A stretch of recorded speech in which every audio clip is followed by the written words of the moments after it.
Why? They won't understand.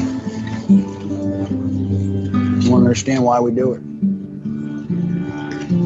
They won't understand it's about the men next to you.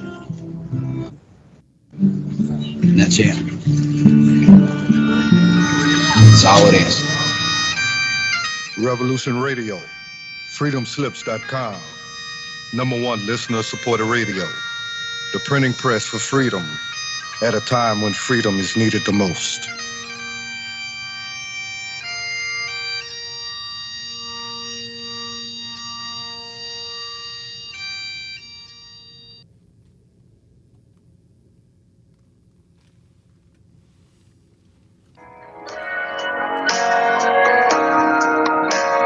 Join me at Revolution Radio, Studio B, at 11 a.m. on Saturday for Free Association, when we take a look at philosophy, spirituality, psychology, social issues, and geopolitics. It's every Saturday at 11 a.m. Eastern on Studio B at freedomslips.com.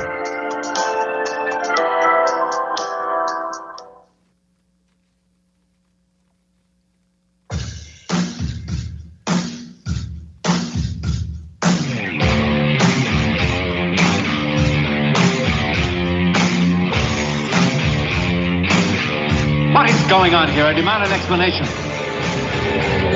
We work for a highly funded yet unofficial government agency. An intelligence organization that fears intelligence, historically not awesome. The United States is a democratic nation. Here the people rule. We build no walls to keep them in, nor organize any system of police to keep them mute. Freedom isn't free at all, but it comes with the highest of costs.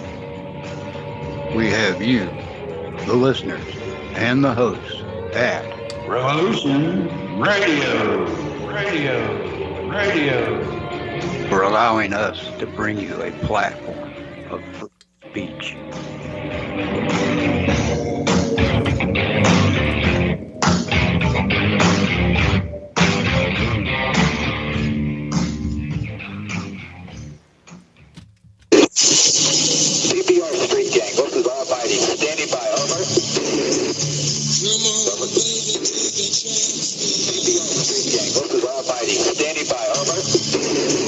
Right now, it's 12 o'clock, Americans, another day closer to victory.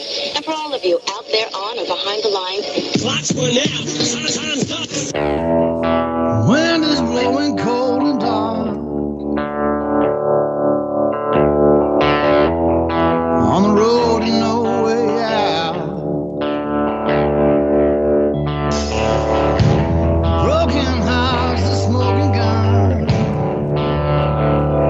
On the run. On the run.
from the broken down, low rent, sleazy. Ernie, you want to get this one? Come on now. Do something.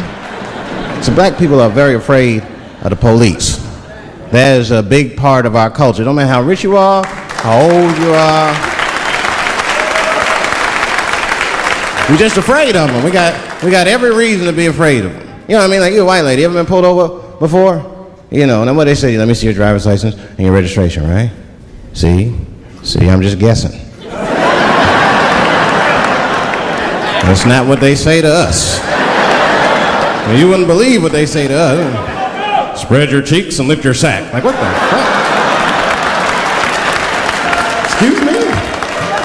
You heard me, spread open your cheeks and lift your sack. I got a driver's license too. There's easier ways to prove who I am and shit. Maybe weed. I can't do something, do a little weed. Smoke weed. Weed's not as bad as everything else. Weed is a background substance. You know what I mean? You can smoke some herb and still function.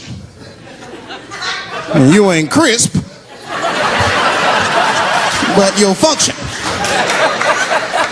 Nothing higher than weed, though. I made that mistake one time. I was at a party, some guy gave me some shit. He said, hey.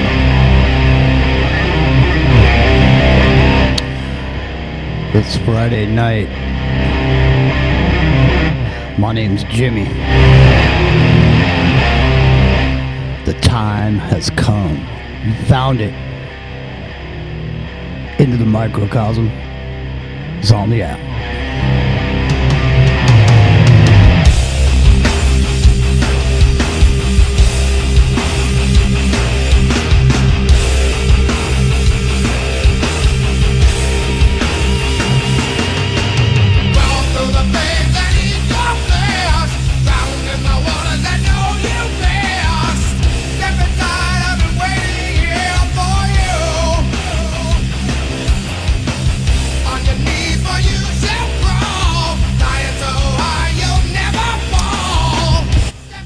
Hold on to your seats, grab your hats. It's gonna be a good one. Bow down to Joe Jamaica. Never gives, he's always a taker.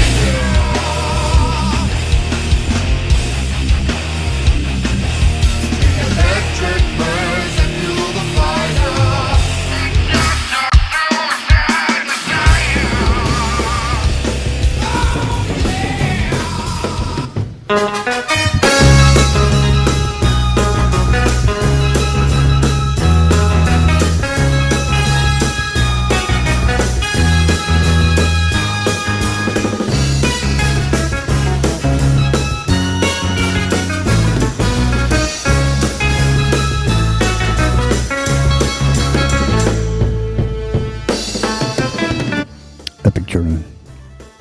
Are you there? I am here. Excellent. And I'm in Olympic form. You're in Olympic cannonball diving debut. You got your torch. The open ceremonies, yeah. You carrying a torch. Yeah, that's right. I'm carrying the torch, you know. And, yeah. I'm there, man. I'm there. Well, look out. And my canoe. Got my canoe going across the channel, right? In the river. Well, has anyone decoded the Olympics yet? No, I was at work. I saw a little bit of the clips. I mean, the one people are making a big thing about isn't that big a deal. It's it's Marie Antoinette, right? So the talking head thing, the head that's detached from the body. Yeah. So that's not that big a deal. But the weird 12, we'll talk about in the show, right? the weird other stuff with the Last Supper and the weird trans theme or whatever. But that was, I don't know what that was all about. Yeah. What was it, like a gold? What was it? The Last Supper? Yeah, they all these weirdos that pose like this Last Supper mimic, you know, and it was pretty bad, man. It was pretty obvious too. It wouldn't be so bad if it wasn't so obvious, I guess. But it was pretty obvious. It's all too much. Well, listen, there's a lot to get into, and I don't want to waste any time. It's funny too. Rio's got some question marks in the Skype chat, and that's funny to me. Dude.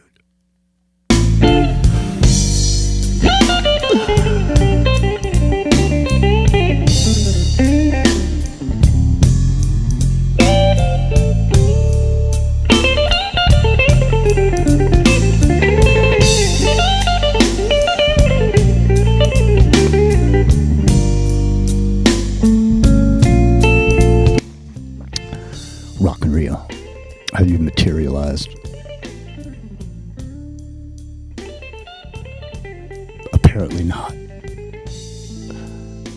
Is he here? Where did he go? Negative, Jimmy. All right.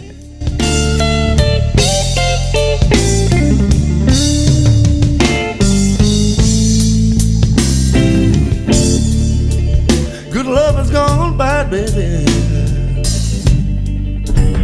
I've been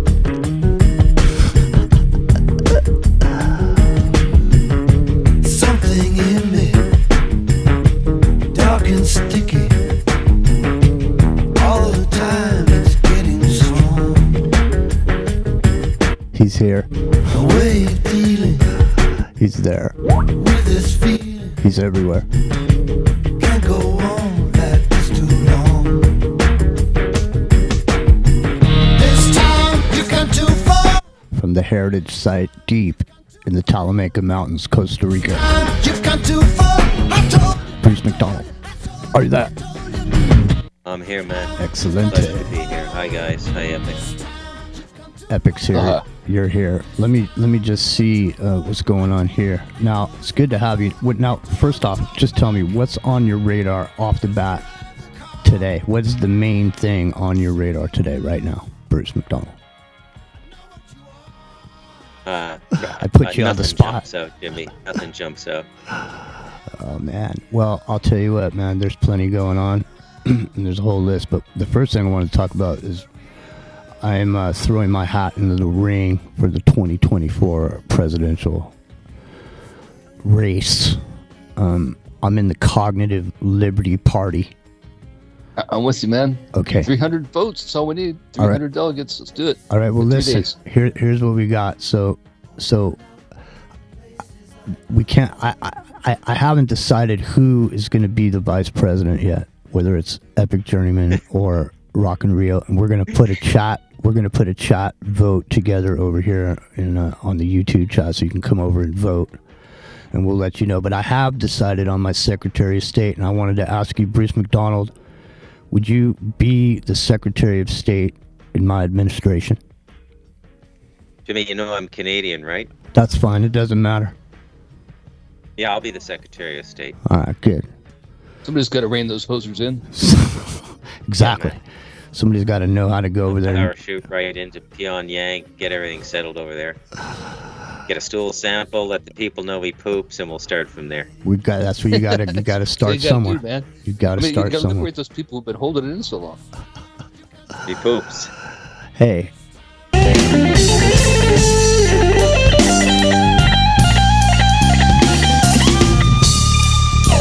Rock and Rio.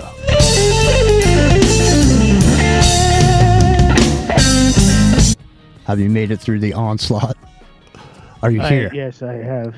All right, good. No, I can see. I thought I was banished to the dungeon for the day or something. No, I called you on your cell phone. You didn't answer, so I just figured it was one of those nights where you were just going to appear, but you didn't. I have. Well, there you go. See? Man, the controversy is literally knee deep. I'm standing knee deep in it. I didn't wear my hip boots tonight. But listen, let me ask you this question. All right. Have you worked on the statement, the AI generated statement appearing to be Joe Biden? The one from the Oval Office? Yes. The one from the AI generated Oval Office, yes. I do have some Oval Office, yes. Great. Well, you know, the thing is that now I didn't come up with this myself, but I'm going to point it out.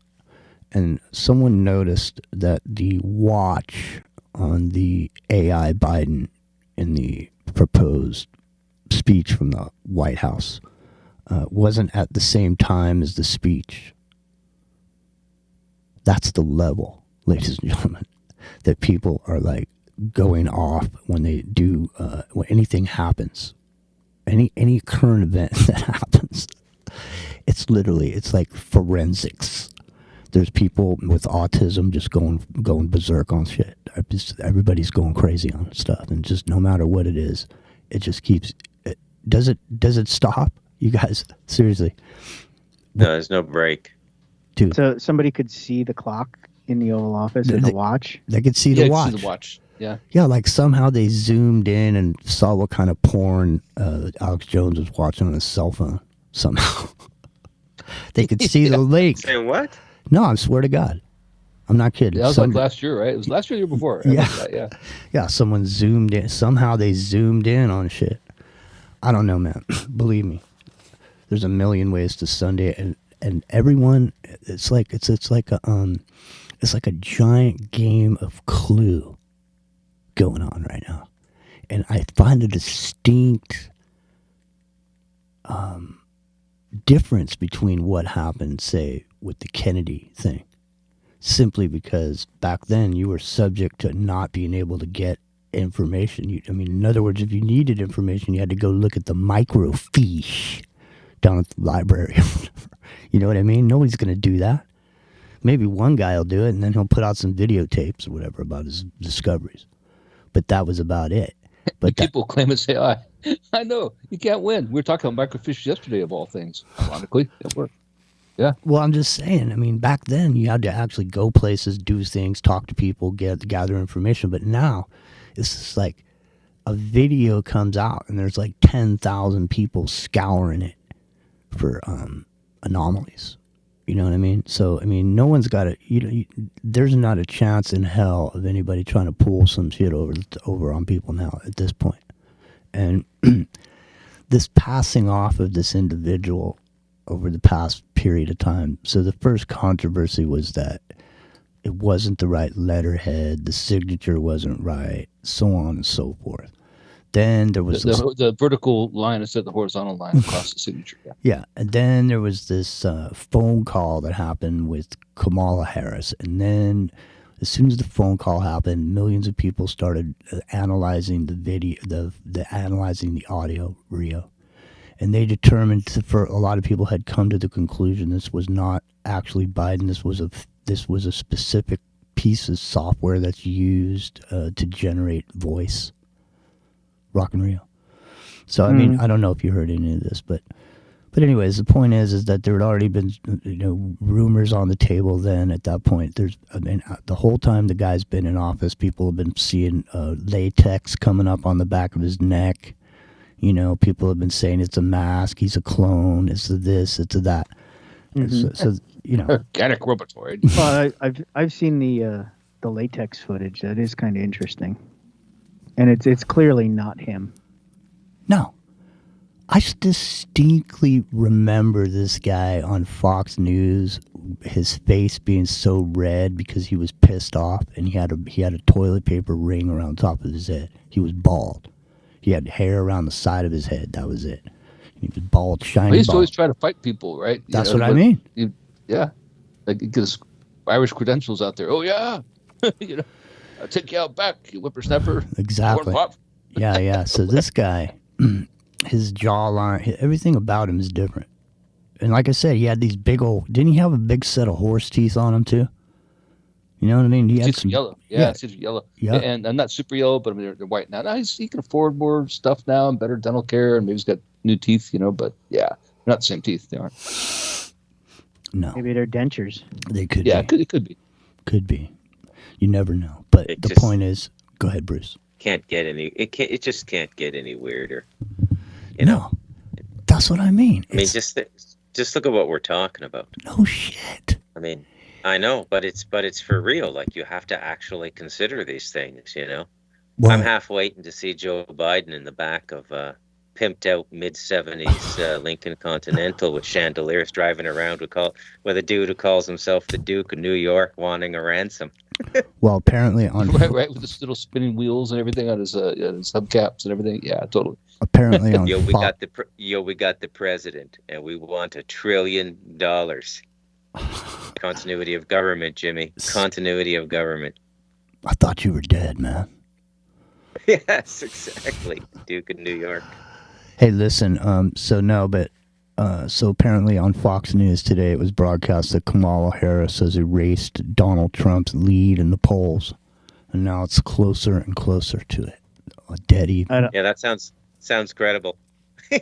I don't believe it. I think it's just They were, media fluff. dude. It was worse. Like in Maine, Fox and News is other state. reporting it. They're small states, but the point is, she is 14 points ahead of where Biden was last week, and taking the lead. 14 points, like that, like in a matter of a couple of days. Well, Jimmy sent me this thing the other day about all the connections she's got. Yeah, So. I didn't roll that out for the show, but if you want to roll it out, man, we can. Just drop it in here, though, because I can't dig for it right now and bring it back. I think I said it to you too, Epic. All the connections there. Why she's vice president. Oh yeah. No, I took Okay, thought, so yeah, while Rio's grabbing that little mom thing there, let's talk about the other vice president, Vance. Oh man, there's a lot of buyer's remorse. What the F is going on with this guy, man? Seriously, has anyone taken a look at him? Because he doesn't look very he's not very pleasing to the eye once you take a look at him. Go ahead, Epic. What do you know of? What do you know of him for now? While we're getting this Kamala Harris thing together. Well, what I know is Peter Thiel acolyte, right? I mean, that's all you need to know in one way, right? I mean, and the thing is, like, there's something that I hate to bring this up because I'm not the kind of person that normally accentuates this kind of thing, but in his book, Hillbilly Elegy, he talks about there's a time in his life when he thought he was gay, right? And he learned later, because some minister or something finally brought him around saying that, you don't have to get with your friends, because he thought he was too young, right? Mm-hmm. And he just thought maybe having a friend who was a boy, made him weird, basically, to put it bluntly, right? And then so this is part of the book, and then so now he gets hooked up with Peter Thiel, this gay, extremely gay technocrat, right? Who finances his way, promotes him, gives him $15 million, so $15 million or $12 million, doesn't really matter when he gets that kind of money, to run for Senate in Ohio after hiring him to be a straight out of college, right? I mean, and there's this weird thing about that, right? And he's being pushed so hard by him, and then getting Don Jr. on board to get him to be the vice president. And it turns out, like, he's ridiculous, dude. Like his views are so far overboard, right? And it makes you wonder, man. It's not just that they're overboard. They're like, there's something more to that beard. Let me put it that way. Than what meets the eye. There is, man. There is, and it's bothering me. And people are making jokes about the couch, like they gotta hide their sofas because they're gonna screw their couch. It's like all over Twitter and TikTok and stuff. And it's like, but the thing is, he's taking on cat ladies and cats and stuff. And I know. One guy put it best. He said, if you want to take on cats, you don't know the internet very well. Yeah, no. I mean, Trump better. I mean, I don't know. I think Trump's gonna dump that guy. I think so. I think he is. I think he is too. I mean, so the speculation is the reason the reason that dude was chosen is because Trump's got business deals in India, and he has an Indian wife. Yeah. And Peter Thiel. Right. Yeah. Right. So apparently, who knows? You got to make plans. Anybody like Trump? I mean, obviously, if he's not going to be president, he wants to bolster his business.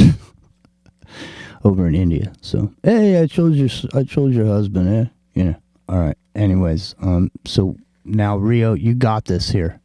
Mm-hmm. So this thing here is like, if I read this whole thing right now, how long do you think that's going to take? Oh, a couple minutes, maybe. All right. I'm going to read it. I sent this to Rio. I sent this to Epic. I did not send this to you, Bruce. Did you get it? I got it. Okay. Yeah, I got it. Did you see it? I did. I read it. Yeah. Yeah. Okay. So, do you guys want to bring this to the table for Kamala Harris? Why not? Yeah. All right.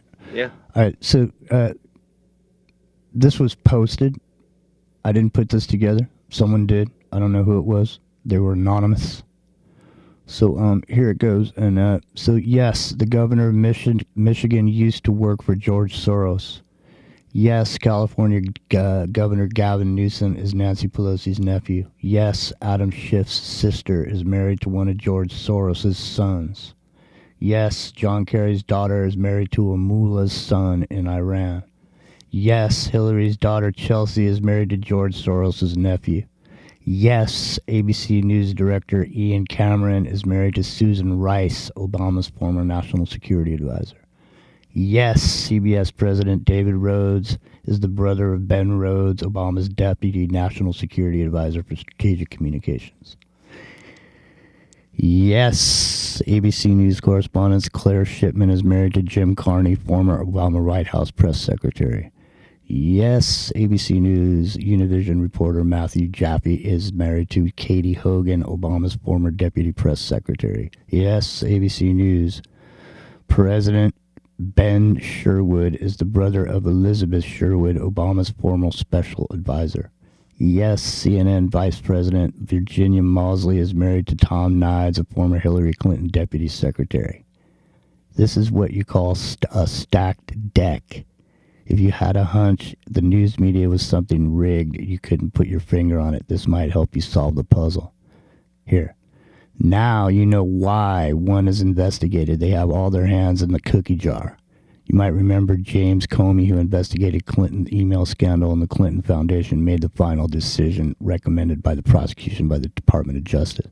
It turns out that the Clinton Foundation was audited by a law firm, DLA Piper. One of the executives was in charge of the Clinton Foundation audit. Who was Peter Comey, James Comey's brother?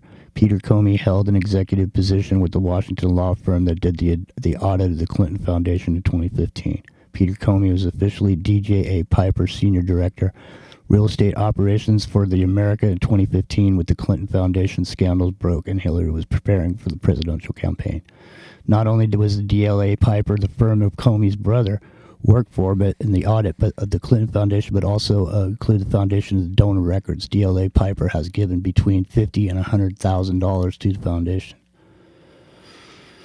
It gets cozier. DLA Piper's executive Douglas Emhoff is taking the extended leave of absence from the firm. Who is Douglas Emhoff? He is the husband of Kamala Harris. Just a coincidence? Amazing if it is. You can't make this up. Another one, and it gets worse. The family tree that made your head spin. The swamp is deep. Dominion voting machine provider serves 40% of the U.S. market. 30 states. The state of Texas rejected the machines. Admiral Peter Nelthager is on Biden's transition team. Netfinger was the president of the board of Symantec. Smartmatic, I mean. Smartmatic is another voting machine supplier, entered into an agreement with Dominion in 2009. Smartmatic counted the votes in Venezuela. Smartmatic is connected to Philippine voter fraud. Smartmatic is run by Lord Mark Moloch Brown, who works for the George Soros, and he and Brown are lifelong friends. Apparently George Soros is dead, so anyway, Brown chairs and boards the number of nonprofit, including Open Society Foundation. Brown chairs and Center of Global Development, Open Society, and of course owned by George Soros. Smartmatic partnered with DLA Piper Global. Douglas C. Emhoff works for DLA Piper Global. Douglas C. Emhoff is Kamala Harris's husband. Guess who owns Dominion? Blum Capital Partners LP. Guess who owns the board? Guess who's on the board of the company? Richard Blum. Richard C. Blum, Dianne Feinstein's husband. Nancy Pelosi's husband is a major investor. An aide to Nancy Pelosi, Nadeem Ashami, was hired by Dominion Voting Systems, and it goes on and on. Dominion Voting Systems and the Clinton Foundation website. Dominion Voting was listed as $25,000 to $50,000 donor to the Clinton Foundation in 2014. Governor Kemp, Dominion Voting after Texas and Florida rejected them. Man, this just goes on and on, right? Kamara, here. Let me continue. Just real here at the end here. It says here, Kamala Harris did not prosecute One West Bank on their fraud when she had authority. Soros owned One West Bank. Now you know why the woman who's placed 7th in her state and running as for the president is now leading candidate for the Republican for Biden. So here, I better back this up here.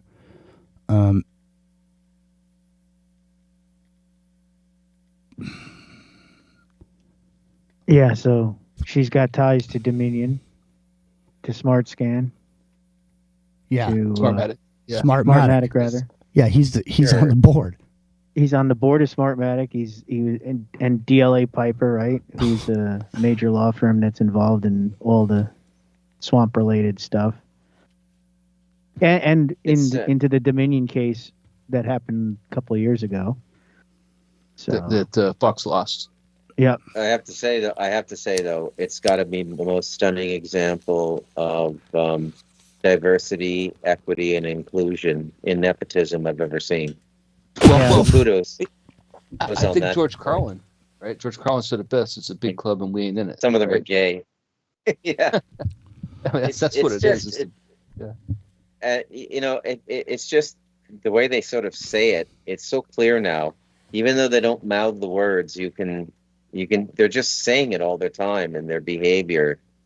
This is the way it is. What are you going to do about it? What are you going to do about it? It's the same thing with Trump, though. I mean, you make exactly the same kind of thing with Adnan Khashoggi and Manafort and Stone and Black and all those people, right? Yeah. It's just the George Carlin nailed it. I mean, that's what it is. It's the big club that we aren't in, man. That's it, or in rather. George Carlin was in that club though. I think it was big club, and you ain't in it, is what he said. You ain't it, right? You ain't it, right? Exactly. But his jokes were sarcastically funny to us, but they were hilarious to the elite, because he was saying it right in front of everybody. It's in the microcosm. It's Friday night. We're welcoming you here. We're glad you're here. It's Revolution.radio. Fully listener supported. Come on down. Become supporters of the free speech. 48 hours a day, 7 days a week.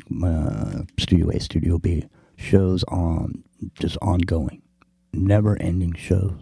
And all because you are the listeners and you have supported for 13 years and running.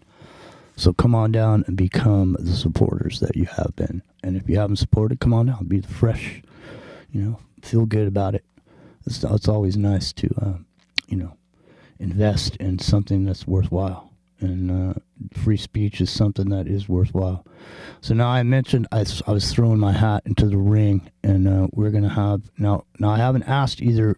So we may be able to eliminate one candidate right now because maybe Rock and Rio or Epic Germany doesn't want to be vice president. But are both of you in agreement? Would you care to be the vice president in my administration? Either both of you. Both of you are equally qualified, and it's too hard for me to decide. So I'm just don't make me the border czar. No, I won't. Okay. I think Epic would be a killer Secretary of Defense myself. He might be, but he may be a good vice president. So we're gonna have a vote over here. I'm gonna set up a vote on YouTube on the chat. Chief of staff for Epic. Party whip. Might be right. That Epic. Might be yeah. You don't see there doesn't seem to be confidence in the vice presidency for you, bro. Oh, but that's okay. It's not really an important position. That's usually the handler position of the president, though, isn't it? Anyways, we're starting a new party. It's called the Cognitive Liberty Party. All right, we're gonna have a really simple platform. All right, Tobin tax on all transactions on Wall Street. You know what I mean? Yeah, that's a tax on transactions on Wall Street. That's right. So we'll have a Tobin tax, and then we'll use that to fund the healthcare for the nation. Yeah. So everybody doesn't have to pay anymore. And then we're going to rob the baby boomers, right, Jimmy? No. What we're going to do is you've heard candidates come on here, and you've heard them say. Yeah. You've heard them say, no new taxes. Well, we're going the whole Monty, the full Monty. What we're going to do is we're not saying no new taxes. We're saying no taxes whatsoever. You pay no tax. You pay no tax. You keep your money. All right? That's it. Yeah. Tobin tax, keep your money. Anything else? I mean, Bruce, anything else you guys want to add to the plot? I mean, we need one more bullet point, and that's about it. I mean, 3 things, and that's well, we want to. I think we want to throw tariffs up again, Jimmy, to stimulate domestic production. No, I think it's reverse tariff, right? That people who check this out, things made in America get a reverse tariff. There's that percentage we charge on foreign tariffs given as credit to the people who buy American. Well, I say if you don't buy American, that will be taxed. Yeah, right. So that's the incentive, right? Like, so it's reverse tariff. And then no tax on anything other than transactions, right? So if you don't ever make a transaction, you don't buy anything, right? there's no tax. Period. Ever. Right? Well, see, my part of this would be to eliminate DEI hiring. Especially for skilled positions, like we recently saw with the whole Secret Service debacle. But any really skilled position, if you don't have the skill, you don't get the job, right? And not See, this is if you're good at flipping burgers, you don't deserve $25 an hour. Well, you got to have a baseline, man. Well, yeah, you can have a baseline, but I'm just saying. It's no problem. It's no problem. If the entirety of your job is to say, do you want fries with that? Here's the thing. I'll be happy. I'll be happy to see someone getting paid $3 an hour for flipping burgers, if there's no inflation. Oh, I agree. So if that $3 an hour dude, that guy used to be able to live off of that. Guys used to go down in the mines with their little pails. All right, so even if we established a new baseline, say burger flippers are $25 an hour, right? Just because that's where the inflation is at now. That means somebody with, in a skilled labor job should be making $100 an hour. That's right. Exactly. But see, that's what happens. Is the man, see, the whole thing about this, and people really don't understand that most people are married, or they have children or whatever. They have these deductions that they can take just as a working person. But the majority of people are single taxpayers. And those are the people that get the head rip, because they're taking 33 1/3 off of that. Mm-hmm. Whatever that is.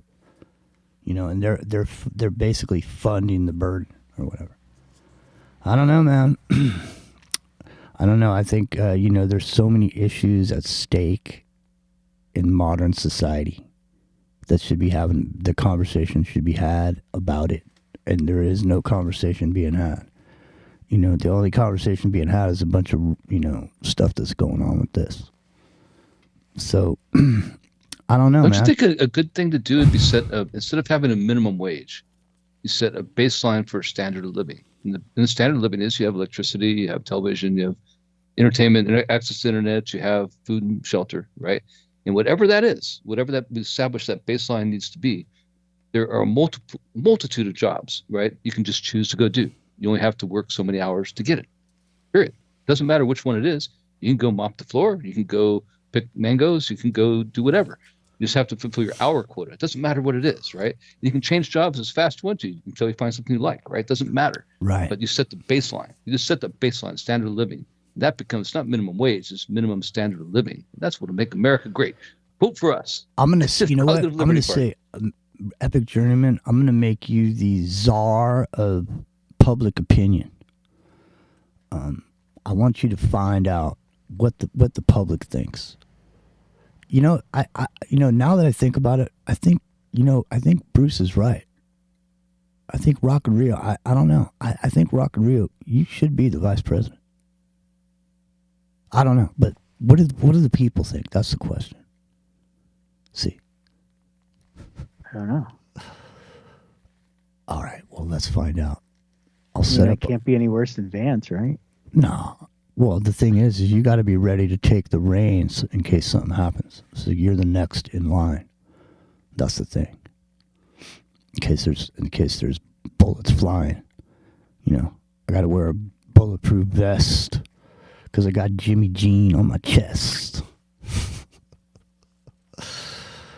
Well, I'll make sure that we have a sniper team that can actually shoot. Yeah, well, listen, did you guys see that the FBI wanted to take a look at Trump's ear, see if it really was hit by a bullet? Did you see this? Who did? The FBI. They looked see if at he was his really hit by. Well, to see if it was really hit by a bullet, and they determined that it was hit by a bullet. Yeah, well. Well, they walked that back a little bit. You saw they gave themselves an out, right? A bullet or a fragment of the bullet, a fragment of a bullet, meaning shrapnel, It's just another way of saying shrapnel, right? But they because it was such a political firestorm. We said, well, determine it's either a bullet or a part of a bullet, a fragment of a bullet, right? Yeah, but I mean, in the video, you can actually see the bullet going past his head. So yeah, but it didn't hit him. You can see from because the thing is, that's not the one that hit him. They might have hit by another one, but that's not the one, because if that was the one, when the shutter speed we saw, you'd see either blood or probably went fast enough to bleed the cartilage or the gases of the bodily fluids and cartilage in the air behind him, and it wasn't there. And also the angle's wrong. It was not the right height. So yeah, blasphemous. It's pictures of his ear right now. He didn't get hit by a bullet, dude. Blasphemous Buddha in the chat is asking if he can be in charge of giving beatings. Blasphemous Buddha wants to give some beatings over there. You know what's funny? As I saw a Buddhist at Walmart with a shotgun, like he was buying a shotgun. It was a meme or whatever. Some shrimp's like an oxymoron, right? I didn't actually see the guy, but it was a picture of him standing there with a shotgun looking at bicycles. Must have been Blasphemous Buddha. He's in charge of ass kicking, I guess. All right, well, I don't know. It seems like there's enthusiasm for the campaign. I think we should move forward. I think we should develop a campaign and maybe come out with it tomorrow. You know what I'm saying? I'm not kidding. There's enough enthusiasm about that idea right now. You could get the 300 delegates. I'm telling you, man. Like there's like this whole other attitude. Like people rarely witness a sea change in lifetime. And the thing is, it's not really lifetime. It's like compressed time, right? It was only 2 weeks ago tomorrow that the guy shot at Trump, right? And think of all the things that have changed in 2 weeks. I mean, it's a massive change in everything. And everybody's attitude's totally changed too. It's bizarre. It's weird, but it's kind of cool. Why not vote for Cognitive Liberty Party 2024? That's right. That's what I'm saying. Keep the cool. That's gonna be our campaign slogan, man. Keep the cool. I'm telling you. Keep the cool. Cognitive Liberty 2024. There you go. All right. Stickers everywhere. I'll start working on the solid. I'll start working on the logo. Now I'm calling it the Moment of Truth campaign. What do you guys think? Because it is the moment of truth, no? All right. Might be, but keep the cool is pretty cool. Keep the cool. It's the moment of truth, though. Keep the cool, but it's the moment of truth. Yeah, that'd be like the subject of the rallies, right? Moment of truth. Exactly. It's the moment of truth, ladies and gentlemen. The time has come for you to stand up for yourselves and then stop the invasion of your skull. The unwelcomed invasion of your skull with radio signals. Making commercials in your dreams. Yeah. Beep, beep, beep, beep, beep, beep, beep, beep, beep. All right, listen. Having a telegraph. One of the biggest segments on this show from back in the day, Rock and Reel remember it, was He's Dead, Jim. Oh, yes. And we're bringing it back tonight because someone died this week, and I think it's important to recognize. McCoy. Dead, Jim. He's dead. He's dead, Doctor. He's dead, Jim. He's dead. He's dead, Captain. He'll die, Jim. He's dead. He's dead, Jim. Dead. The man is dead. He's dead. He's dead. He's dead, sir. He's dead, Jim. He's dead, Jim. He's dead, Jim. That man's dead back there. She's dead. He's dead. He's dead. He's dead, Jim. He's a friend of mine. Those are people who died, died. Those are people who died, died. Those are people who died, died. Those are people who died, died. They were all my friends. They just died. Cheever again, George, let them give me a sad note, a soon-to-be Rock and Roll Hall of Famer, the man known as the Godfather of British blues, has died.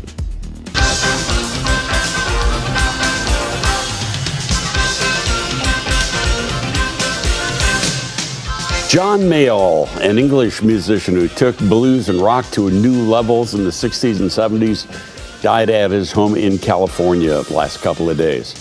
No cause of death was released. The family issued a statement saying health issues that forced John to end his epic touring career finally led to peace for one of the world's greatest road warriors. Mayall fronted his group, the Blues Breakers, that at one time or another also included legends like Eric Clapton, Peter Green, Mick Taylor, Mick Fleetwood, among many others. He was set to be inducted into the Rock and Roll Hall of Fame this coming October. John Mayall was 90 years old. This is the first song I ever played on the air.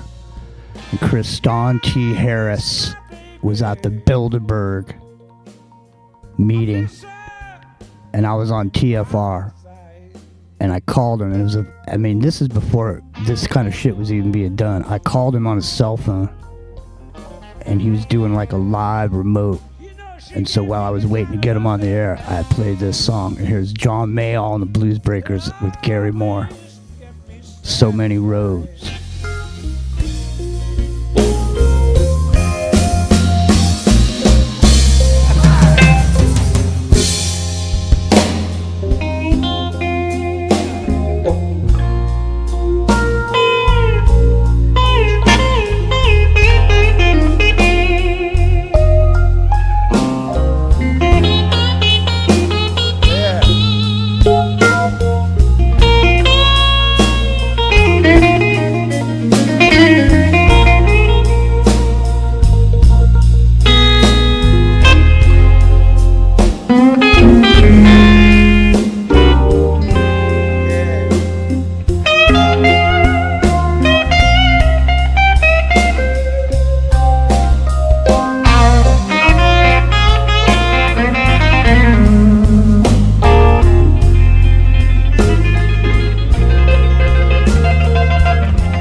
On guitar, and Gary Moore is coming up, so I don't want to break away Rock and Rio, Bruce McDonald, Epic Journeyman, without giving. He's dead, Jim. Gary Moore is dead too. Alright, here comes Gary Moore. He's pissed. He's pissed.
John Mayall and the Blues Breakers over the years, man, they were just the road dogs.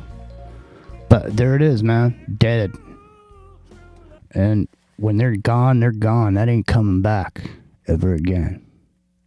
There ain't gonna. So many of them are gone now. There's not going to be no more Gary Moores, and I'm going to tell you right now. We'll talk about more about this in the next hour, because there's going to be some social engineering happening, and it's going to come out around this campaign, and Donald Trump is going to regret a lot of what he was saying, because I'll say the Generation Z, they've already seen the movie, man. They know how they're already there. It used to take us 30, 40 years before, moving through society before we knew what the X was going on. But Generation Z, they've had these phones in their hands since they were wee in the crib. And so they've already seen all the episodes. They binge watch shit. They know what's going to happen because they've seen all these situational episodes on TV that, they see how plot lines play out. So they see certain signal lines and they know. And so they know what's going to happen.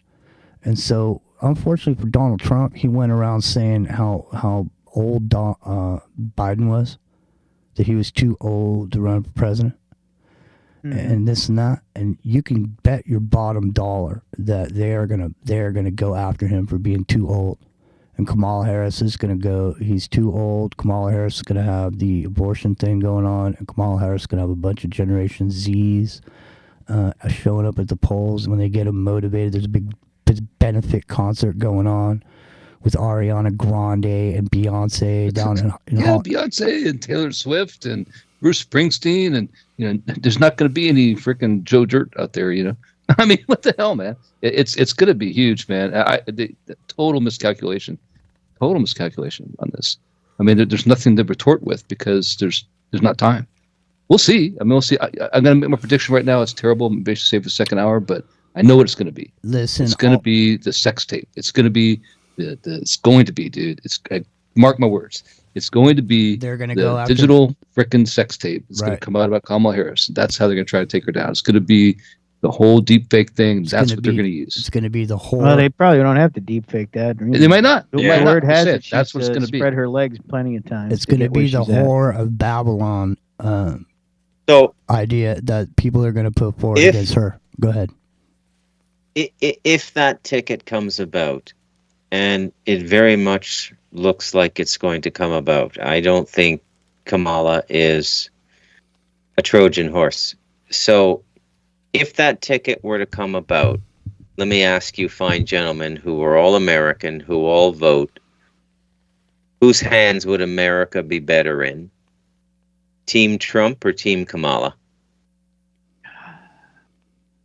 Well, I'll be the first to tell you that because I'm, for Kamala Harris as much as I'm against Donald Trump. Absolutely, it'd be Harris. Absolutely, because it's going to go to the younger generation. The young people will take over like they're supposed to. Generations are supposed to pass. And the fact is that generations have been passing the torch for too long. And that's what people are warming up to, no pun intended.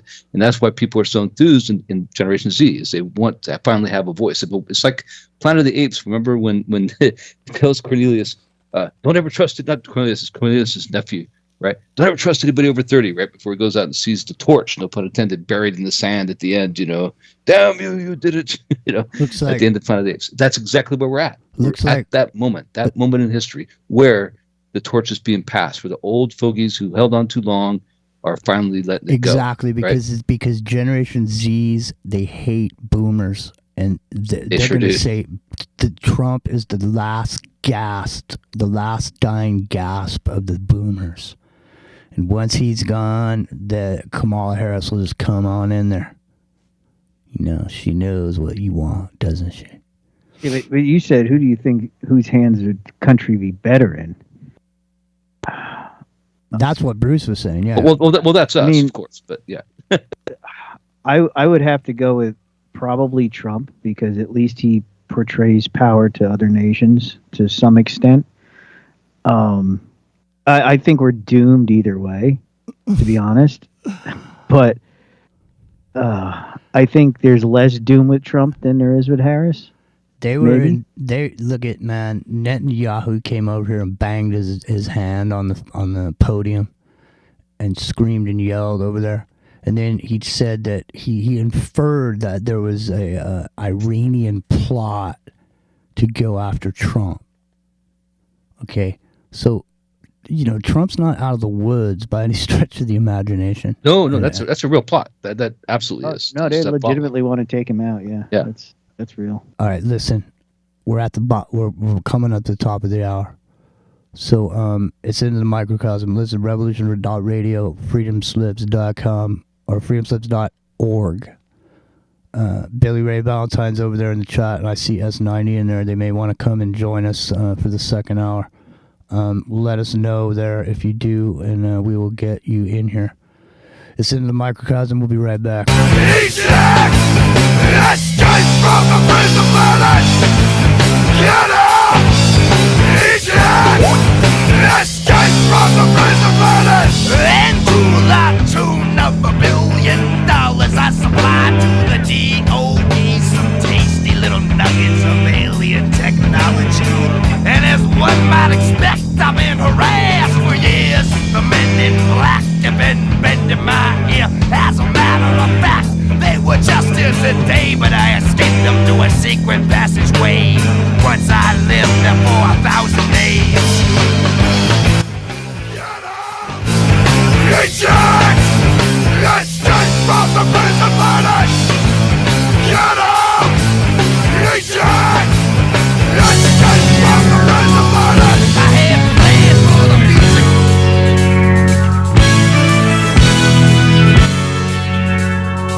We'll be right back.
Radio at freedomslips.com. We'll be right back after this message.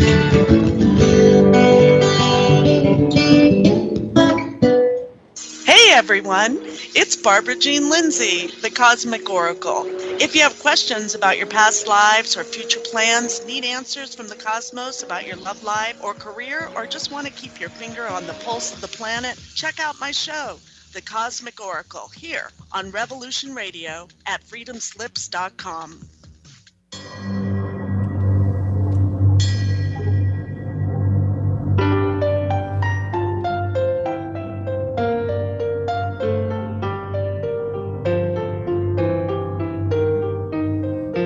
Did you ever feel that things were not quite right? That everything was just ever so slightly askew? Do you have, to paraphrase Morpheus, a splinter in your mind? If you're interested in hearing the latest information about UFOs, the paranormal, ancient cultures and structures, monatomic elements, longevity, fantastic discoveries in science, downloaded to your brain, then tune into us. Hi, I'm Dave. And I'm Mackie. And we are Shiny Side Out, Sundays 2 to 4 a.m. Eastern. See you then. Revolution Radio, freedomslips.com. You don't need to expect us. We're already here. The Secret Kindergarten is here for the young children of the world. The best program on the radio for kids. Dealing with the most important topics in the whole universe. fairy tales, music and movement, numbers, plants, animals, fun, colors, insects. Take care and cast your ears out to catch a story from the world of other young things. Reach out, up, under, and over. Sing a song. Talk about feelings. Just remember the magic word. And Cancer is a journey you don't take alone. Our cancer care team works together to care for all that is you. So proud.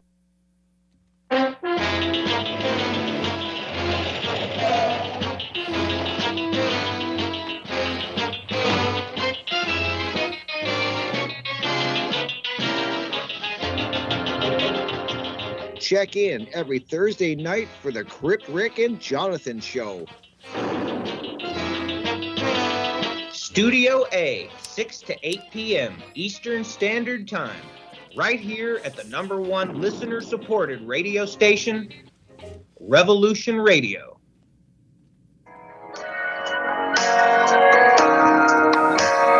Join me at Revolution Radio, Studio B, at 11 a.m. on Saturday for Free Association, when we take a look at philosophy, spirituality, psychology, social issues, and geopolitics.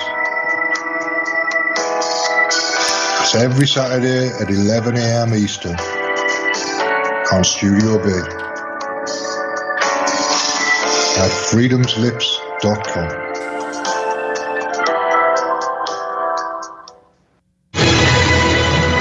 I want to thank everybody for listening to Revolution Radio at freedomslips.com, the one place where information never sleeps. Revolution Radio.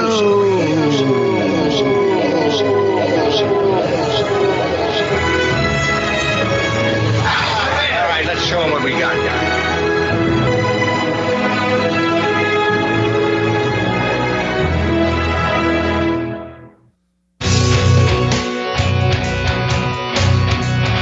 All right, thanks for listening while we took that short break here at Revolution Radio, freedomslips.com.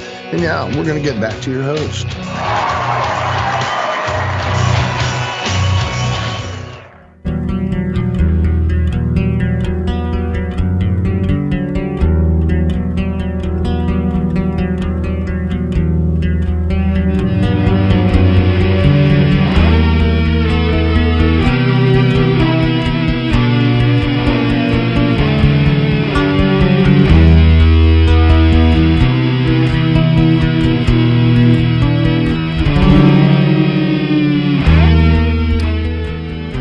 Friday night, hour number 2. Mom's Jimmy. It's in the microcosm.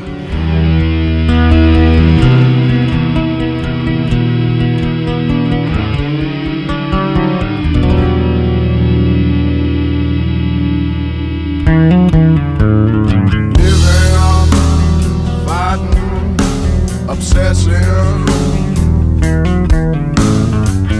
just as long as I can share it all with you.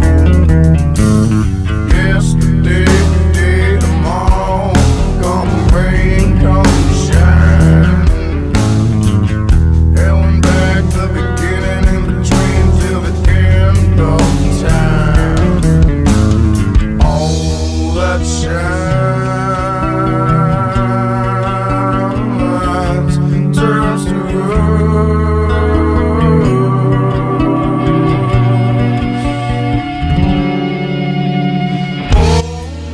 Better to burn out than to fade away. Mom's Jimmy. It's in the microcosm. Friday night extravaganza. Rock and Rio, you there? I am here. All right. So now you went over this AI generated Biden Oval Office speech now, did you?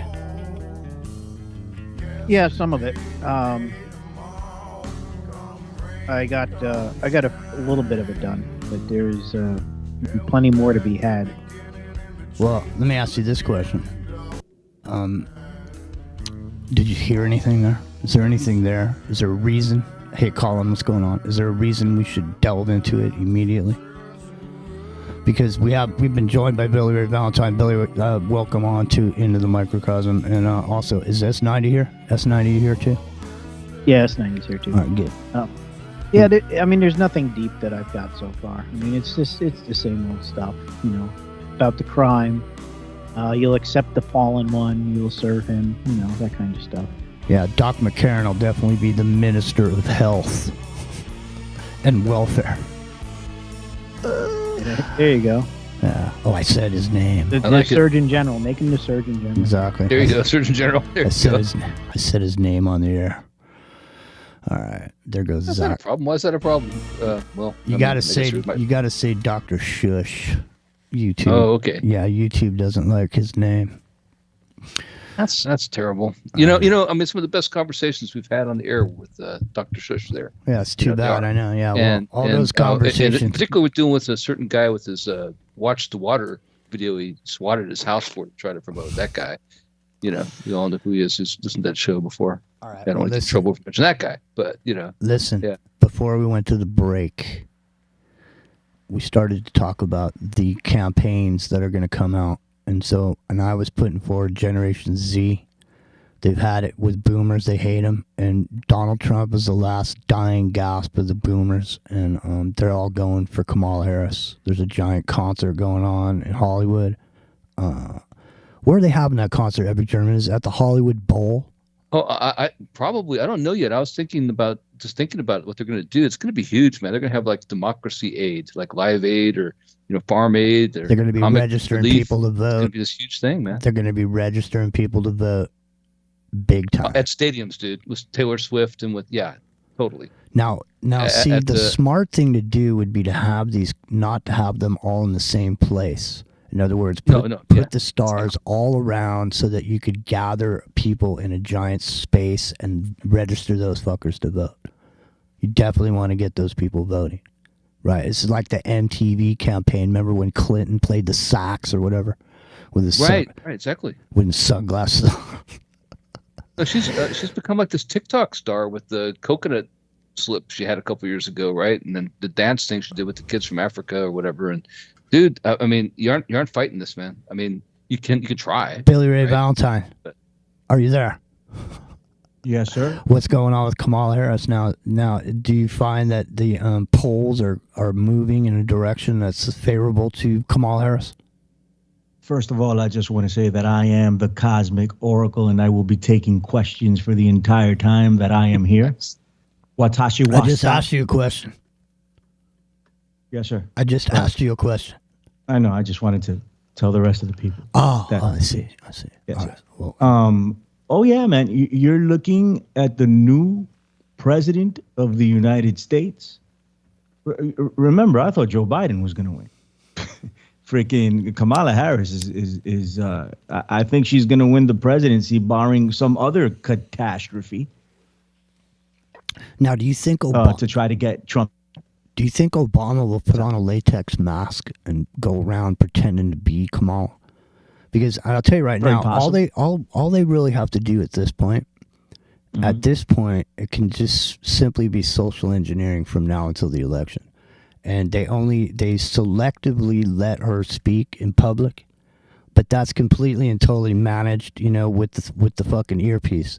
Not that she didn't have an earpiece before, maybe she didn't. She probably didn't. But now, when she has the earpiece, she's going to have the actual writers, the people that really. And so right now, what they're doing is they are doing a high and intensive campaign on training her to react and respond off of that earpiece. Because believe me, she's going to come out and start saying a bunch of really intense stuff that's going to completely go in the face of them calling her stupid. All right, so Donald Trump spent a lot of money saying she's stupid now in ads. So what they're going to do is they're going to turn that around. They say we'll see. But go ahead. What do you? Her writers are going to be people like Larry David. Her writers are going to be people like Steven Spielberg. Right. I mean, I don't think people are appreciating just how much is going to be behind this. That's what right? I'm Like, saying. That's what I'm saying. It's not. I used the term "show dirt" earlier, but you know what I mean. Kid Rock and Hulk Hogan, from 50 years ago. I mean, this is a totally different dynamic, and man, I'm telling you, I don't know if 100 days could be enough for them to pivot on the other side around it. It doesn't matter if it's fair or not; it's just the way it is, right? That's going to be incredibly hard to pivot out of. Yeah, they pivot on fighting the old guy, and now the old guy's not there. You're the old guy. How do you fight that? You can't fight that. I agree. You cannot fight that. That's gonna come back and hurt him. And the other thing that's gonna hurt him, I'll tell you right now, is that vice president pick. Not to mention the fact, and I haven't even brought this up, but this fucking guy's gonna pick Larry Fink for the Federal Reserve. Is one of the people he already picked J.D. Vance to be his vice president. That's what I mean. He's got It's J.D. enough. No, but listen, he's got J.D. Vance and now Larry Fink from BlackRock is going to be the Federal He's getting Reserve. worse. Dude, I mean, for somebody that had the presidency served up on a platter, he sure found a way to squander that in a couple of days. Something's going it's on. incredible how it's gone down. Yeah, no, it's literally unbelievable. I mean, you could not literally if we were saying this back in 2012 about this right now, people would think we were insane. Yes. This is literally, Pretty much everything on our show would be considered the same back then. Yeah. That's what I mean. It's gotten to the point where it's literally, here, I'll tell you how far this has gone. I got an email from my mom earlier today. Okay? The only thing in the email was a link from Yahoo News. Yahoo News. This is normal, regular news. My mom saw it there. A link saying Alex Jones is saying that Biden was a clone. But I'm just saying, that's the level. It's literally reached Yahoo. Alex Jones is on Yahoo News, and my mom is sending me a link to it. Yeah, man. That's where we are. Everyone is a conspiracy theorist. Well, everybody. Not only that, but why doesn't Donald Trump just pick Alex Jones as his press secretary? How about that? He would at this point. Totally. He would if he could. Yeah. Yeah. He's already said he would in a tweet, I believe, or not him, but it was one of his people. I will find it. Listen, big news today. Big news is the BRICS system got their SWIFT-like system online today. There was a speech. Putin was in. You know what I found interesting? They changed the name of Astana, right? What did they change it to? Do you remember? They changed the name of it to something else. But what was funny was Putin was just there making a talk, and in the background behind him on the wall, there was an insignia, and it still said Astana on it. So, they changed the name. I don't know if it's stuck. Do they still call it Astana, Epic Journeyman? Anyways, Putin said... yeah. Still Astana, yeah. It's called Nur Sultan after the dead president of the country. Yeah.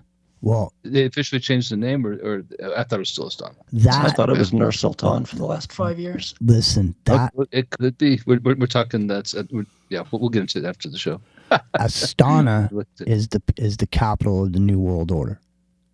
That is where the world government will sit, okay? And so what's interesting about it is that, I don't know if you guys remember, but just recently, within the last couple of years, there was a whole thing that happened in Astana around Bitcoin. They said it was Bitcoin mining, and there was all these confiscations that went on, and all this ruckus, and people went in there, and it was a big thing. And it seemed to have, calmed down or whatever. But that is where the seat of the new, the handprint at the top of that, the gold handprint it's at the top of that Space Needle looking thing that overlooks the whole Astana.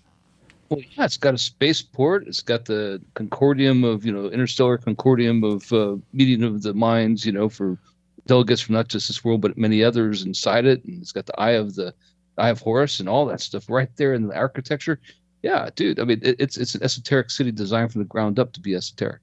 And that's what's interesting about Putin being there recently, and now this new SWIFT BRICS thing coming online. So BRICS, what it's at the steps.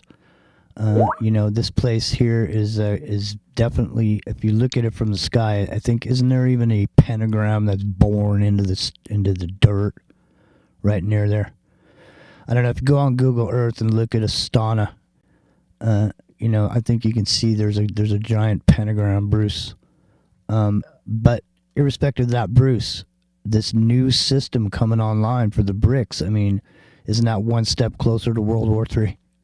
I mean, that's a serious move in a direction now, isn't it? Backing it in gold and silver, and all of a sudden there's a new currency, there's a new sheriff in town, a way to make transactions in the currency of your country rather than American dollars. I mean, isn't that a threat to the whole Western architecture? Bruce is gone. Bruce is I don't know gone? where he went. All right, well, any of you put guys... a video and Bruce a has tweet. exited stage left, yes. You guys jump on there on what I just said, though. I mean, isn't this now a... the reason I was bringing it up with Bruce is because he's super into the financial aspects of what goes on, so...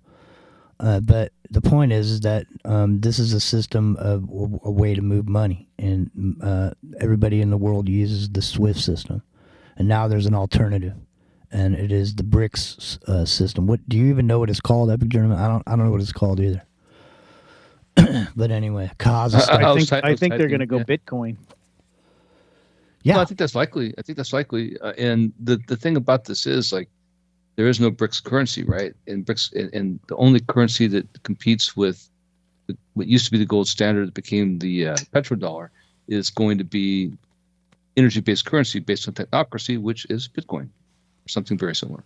It's going to be, a ledger. It's going to be ledger-based currency. I think BRICS already said that they were endorsing Bitcoin.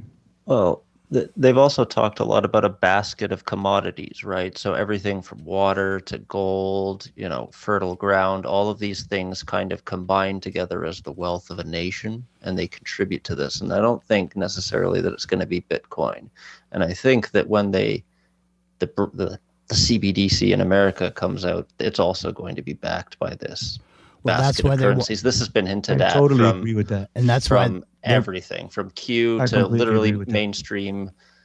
Like the Russian economist Sergei Glaziev, he does interviews with Pepe Escobar, who's one of Dugin's associates. He's been talking about this basket of currencies for 4 years now.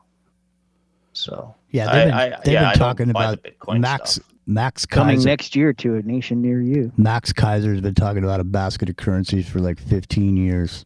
Yeah, you know what I'm saying? But the point is, and he's another one of these people who works right in that avenue, right in that milieu, right? Like he's employed by RT this whole time. Right.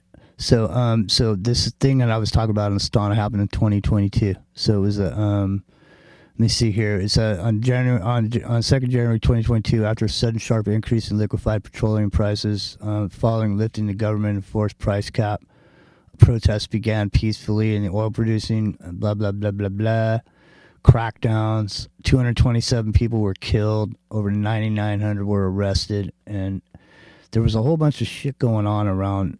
There was a technology thing there was a technology aspect to this. So anyways, troops were deployed, so on and so forth. And, it said here, let me see, some of the commentators described in helping the government in quelling the unrest was Russian President Vladimir Putin. Described the intervention and a concerted effort to protect the regional allies from what he described as a color revolution instigated by foreign interferences and allies in internal affairs. So the thing is it's interesting that that was going on, the same type of situation that was going on, precisely that was going on in Crimea, with the government there, the unrest that was propagated by this Victoria Nuland and the Obama administration. All that unrest is the same exact blueprint of what they were trying to pull off in Astana, because this is, like I say, This here is going to be where these leaders from BRICS and all these people, this new world order. There's a new world order forming around us right now, Billy. You know, you can see it happening with the people that are jumping on board with the BRICS, can't you? Well, yeah, they're certainly trying. I don't think the United States goes sleeping and lets this happen. By the way, most people just believe. I mean, the BRICS is a challenge, and it's the wave of the future, right? People are, countries are applying left and right to try to be a part of it, right? I think Saudi Arabia is in now, but I don't think the United States just lets it go, and the CBDC is going to be central in that fight. I think it was S90 that was talking, and I totally agree with that. I think that the CBDC. I don't believe that gold-backed currency is going to do anything in the future. I just don't believe it. There's not enough. Well, that's the thing. That's the thing is that they have to. What they do is the thing is it's all based in the confidence of it. It's like people saying that it's worth. That's what it is. It's $1. Right. That's $1. From now on, this is $1. It's like no one knows when it's going to be that $1. And the thing is that with putting this Larry Fink character in there, and then coupling it with this tie to Peter Thiel and all this Silicon Valley people jumping on board, it's clear that they are definitely moving towards an electronic economy. Absolutely. So there's no way around that. And I mean, at some point, they're going to say trade your shit in. You got 90 days to trade in your dollars. After that, they're going to go down, percentage by percentage, month by month, until they're worth nothing. I have to add here that the reason this might have worked, I don't think it's going to work anymore. It's still a fight, but I think the momentum's shifted. Was ridiculousness. In other words, it's so absurd you can't believe it. We talked about it a little bit last week, right? It's so absurd you can't believe it. So therefore, just throw your hands up and just let whatever happens happen, right? But that absurdity, that assault of absurdity, is like a weapon, right?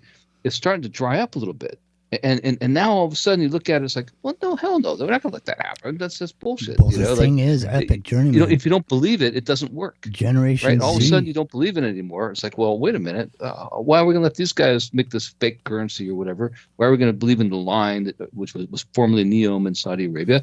It's bullshit. It's a propaganda campaign. It's not true. It's not happening. But it doesn't matter if it's not true. Why are we going to believe any of that stuff? It doesn't matter if it's not true, and it doesn't matter what anyone thinks, because, like we were saying, the baby boomers are dying off, Jack, and these younger people already use their phones to buy shit. They're going to Starbucks and hanging their phone out the window to pay for their coffee. So to them, it's just a credit minus from your account. They don't have any stake in what used to be called money. No, it's worse than that, Jimmy. I think our campaign is going to be based on this. You know what?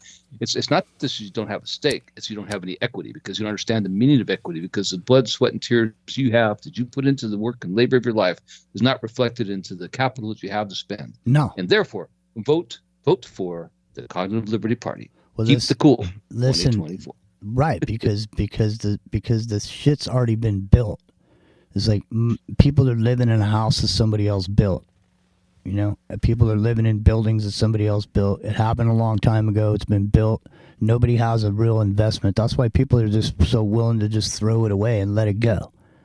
The thing is, man, if you don't have a sweat equity or an investment in something, how well does it get taken care of, like in real life? For the most part, it's something that's just has no value to people if they didn't have any stake in it. And so, there's no the idea of money and all these people and Jekyll Island and all this and all this stuff. Man, nobody gives a shit about it. What they care about is they go down to the store and they pay for something and how much it costs. And the mechanism for that is already plastic. It's already ones and zeros. And the reason you got to pay $3.50 to get something out of the bank, out of the ATM, is because they got to print up that $20 bill right there on the spot. Right. You know what I mean? because money, it's already digital. That's the thing. I don't use cash anymore. See, Not since the pandemic. Most people don't. Yeah, that's true. Like, homeless people come up to me on the street and ask me for money all the time, and I feel like shit because I genuinely don't have it. I'm just walking around with my card. Okay, here's a business idea for somebody right now. I'm going to give you another business idea, a really good one. So now go pitch your local county government on providing homeless people with a method of transferring money via credit cards. Oh, some already do. So they do can that, hold actually. like a thing where you can just go boop and give them $1. Yeah. Yeah, some already do that. There's Yeah. a little apple. There's a little Apple Square, and I was trying to walk by the Girl Scouts with their cookies, and they were like, "No, we accept card now." And it's like something hooked up to an iPhone. It's just a little square. You put your card in. It's ridiculous. Hey man, you know those free bikes you see everywhere in some of these cities like San Francisco, and I think there's some in New York. Are there? They got them here. I think there are. They got where them you here. just ride them for They're free and all drop over, them right. off. Check it out, man. When you donate to homeless people, you get a credit for one of those bikes. That's how you keep it going. You pay for the bike and you get the credit for the bike while you donate the money, right? Now are you coming and that's up- how you keep that economy of available transportation for everyone on board. You're coming Only up with available that? in the Cognitive Liberty Party. There you go. Epic. You give them the bike so they can get away real quick. Yeah, well, I'm planning on that, but maybe. No, they just come pulling up on their electric bike, throw out their little credit card thing, go, "Hey, bro, can you spare me a nickel for a cup of You hear coffee? Eddie Grant playing in the background. Yeah. Can you spare me Well, when $3.50 the for a homeless guys shitty cup of start coffee?" having squares on their iPhones, it's gotten bad. Yeah, it's literally out of control. Gavin Newsom has said, "Get these homeless camps the hell out of California." China has started a campaign against the United States by showing how different it is in China compared to here, showing a metro station in China, clean, organized. Then they flash to a subway where there's like homeless people living under stacks of blue tarps and boxes and shopping carts and shit. And just saying how America is full of garbage and it's awful. And, Gavin Newsom, I guess all of a sudden decided no more homeless camps. Get out. The sad part is, Jimmy, they're not really wrong. No, they're not. Well, and that's why they're going bricks. The world's going bricks. They're like, America's done. Look at them. Everybody's dirty faced and under the overpass. Well, and part of Trump's agenda was he claimed at one point that he had 3 parcels of land donated to him by private. Please tell me someone here remembers this. 3 parcels of land donated to him by private people, and he was going to set up essentially tent city rehabs for all the homeless people.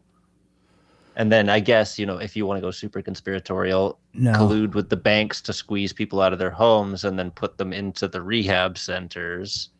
Right? Yeah, no, I remember this. I remember my this. third album's going to be Tent City Rehab. Dope. That's, yeah. Nice. Oh, man. It's all too much. It's into the Microcosm Friday Night, Revolution.radio, FreeWorld.fm, Independent Broadcast Network, Billy Ray Valentine, S90, Epic Journeyman, Bruce McDonald, Somewhere in the Mist, and Rock and Rio's here now. Rock and Rio. Mm-hmm. It's the bottom of the second hour here. Why don't you come on in here and shout at the devil and bring in what you have on this Joe Biden AI-generated document of his, releasing himself. Now, we had before all this happened, we had brought this executive order where he passed the powers of the presidency down to different individuals in the Department of Energy, Department of Defense, so on and so forth. And this was prior to any of this stuff happening. And so we can see clearly that no matter what the situation is, even if Kamala Harris is the candidate, she is definitely not taking on the powers of the presidency at this point. And so I'd be interested to hear. Now, Billy, we pointed out earlier on the show, and I'll bring it up again just because people might not have been listening at that time, that someone had noticed on Biden's watch on this video that the time on the watch does not equal the same time as the broadcast. so that it was definitely not submitting that it could have not been a live broadcast. But I'm submitting that could be a detail. Epic Journeyman, you can jump in here on this, and so can you, Rio?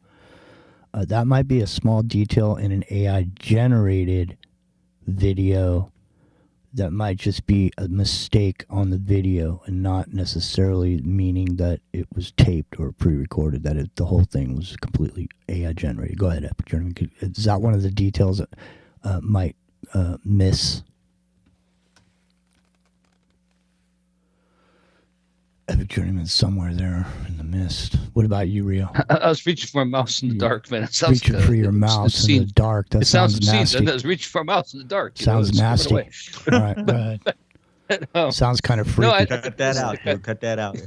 PG. I think it is a detail that's the kind of thing that AI would do, right?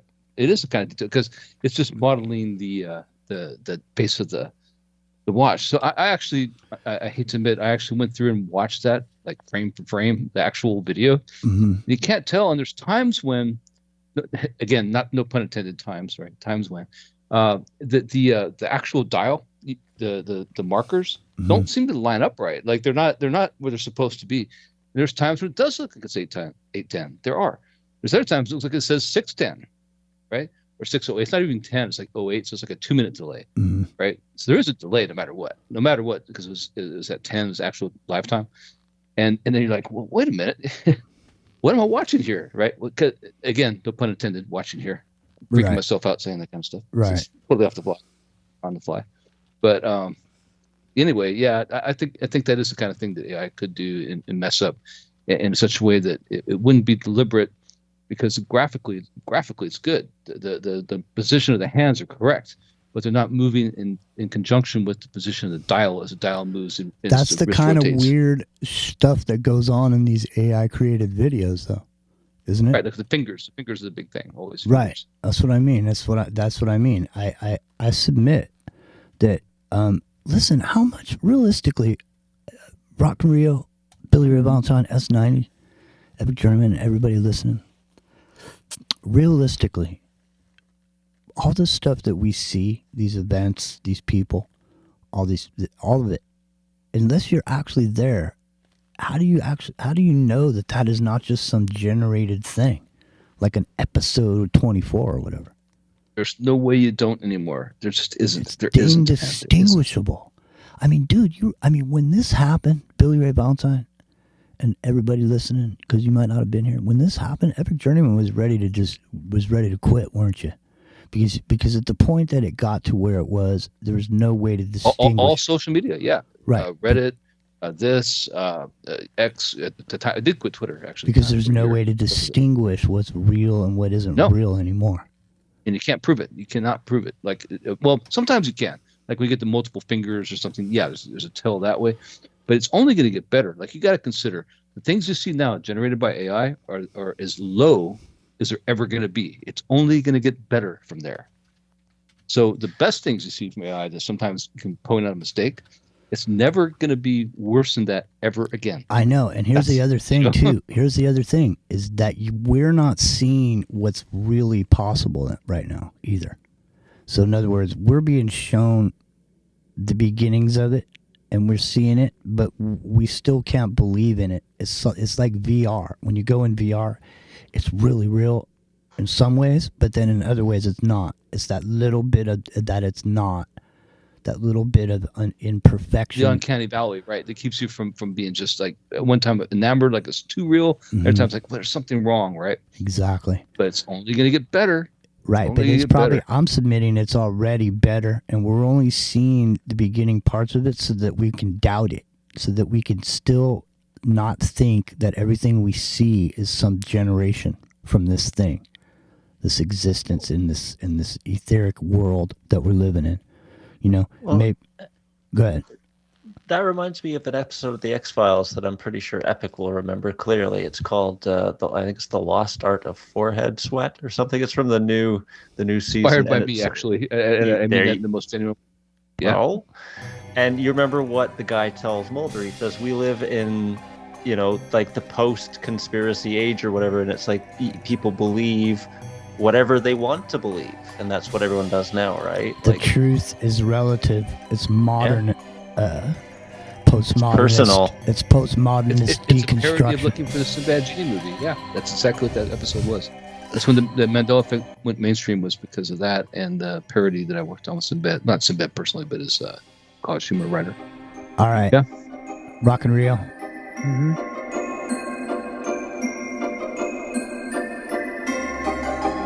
Oh boy. I like the spooky version. That's good.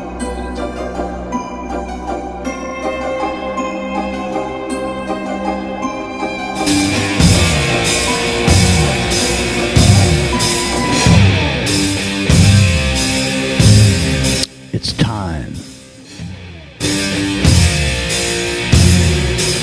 for the reverse perverse circus. Rock and Rio, are you ready to shout at the devil?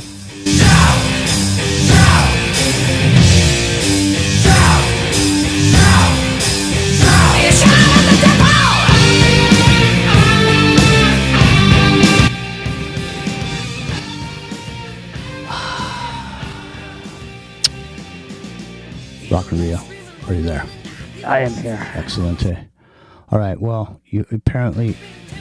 Now listen, we looked into the AI before. We've done reverse speech. I think we might have even been the first to do reverse speech on it, but at that point it wasn't talking yet. And we took the text and then I read it back, the text that it generated, and then you did reverse speech on that. Mm-hmm. And then as it progressed, I started doing reverse speech on the actual AI and found that there was actually reverse speech there. So then the concept of there being reverse speech generated by AI, some kind of echo going on. Anyway, the speech being generated by the AI, at that point, you couldn't distinguish it. Because there was a reverse speech element. But we were wondering then, was the reverse speech element then AI generated in and of itself, simply because there are, like we've talked about before, reverse speech programs and apps that you can put on your phone that will take what you say and put it in reverse? Rock and Rio. Well, you still have to figure out, it's got to be coherent to the language. Well, that's what I mean. The AI. I mean, the AI should be able to process it with no issues. Should be able to know what words to say phonically to make them in reverse say another word, and then create a speech based around that dialogue. So take those words and the phonics from them, and then translate. Yeah, I mean it's all algorithm, right? So right. All right, so the book of the law book, the book of the law bot, right? Exactly. That's the one. Like you have a Chat GPT, you do the book of the law bot that it just follows that thing from the book, right? Interprets everything the way it's said to know it forwards, backwards. Exactly. Yeah, that's going to come. It is. It's the language of the birds. It's what I can't remember the dude's name right now. Falconelli. He talked about the language of the birds and how it was a secret language based on phonetics and different, like every third word, the second syllable rhyming with the next third word. It's a crypto key. Yeah, right. It's a crypto key, and so that was used over periods of time, hundreds of years, thousands of years, this secret language. But at this point, once the AI was taught that same secret language, the same thing could be applied at that point, could it not? I mean, at that point, it would be undecipherable by a human being. Because, I mean, at the point that you could use this phonetic Kabbalah, was what it was called. The point you could use the phonetic Kabbalah from an AI level, it'd be indistinguishable. And there'd be all kinds of spells being cast pretty much on a regular basis. I mean, you think about the power being generated by Bitcoin mining. That's the power of the amount of code and stuff that's going on in the background. So if it was possible to AI generate this magic through these sigils and all these things going on in the background every millisecond of every single day, 24 hours a day, on every continent on the world, every single day, there's a lot of power being generated from that. Go ahead, Rock and Rio, let us have it. What's the AI showing us here in this AI-generated Joe Biden video? Well, a lot of it is the very typical the law, and all that stuff. But I'll do it a little bit in the beginning here because it's kind of telling what the situation is. And there's one line two lines in particular that seem relevant to the current situation with him and the Kamala Ding Dong. So this is right at the beginning of the speech where he says, my fellow Americans, and he goes into the presidents and what they did and all that stuff. Hey, we're number 10 over on TalkStream Live. What's up, TalkStream Live? Nice. Okay, so. My fellow Americans. Okay, the reverse on that says, listen to the crime I'll offer. My fellow Americans. And then the first line after that. I'm speaking tonight from behind the Resolute desk in the Oval Office. Speaking to us behind the Resolute desk. And he says, see the fallen one. Except you'll serve him now. You must. Right? So he's kind of going Yoda speak there. Right? So see the fallen one. Except you'll serve him now. You must. Then when he gets here, no, not. Then when he gets here, the simps will be guessing. So here's the. Right. So you see the fallen one, except you'll serve him now. Then when he gets here, it says simps they're guessing. Space. Simps are guessing. This sacred space. Simps are guessing. Simps are guessing. The simps are guessing. Yeah. And then he says, see the stuff they'll pronounce. See the stuff they'll pronounce. So this is the line, and this is interesting here because this is what Trump put out against Kamala the other day with the one of the campaign ads was you get what you deserve, right? Mm-hmm. Or you get what you voted for, you asked for was what the campaign was. You get what you ask for and you get what you deserve. Well, it says, see the stuff they'll pronounce, so you deserve the crime. I know it's true.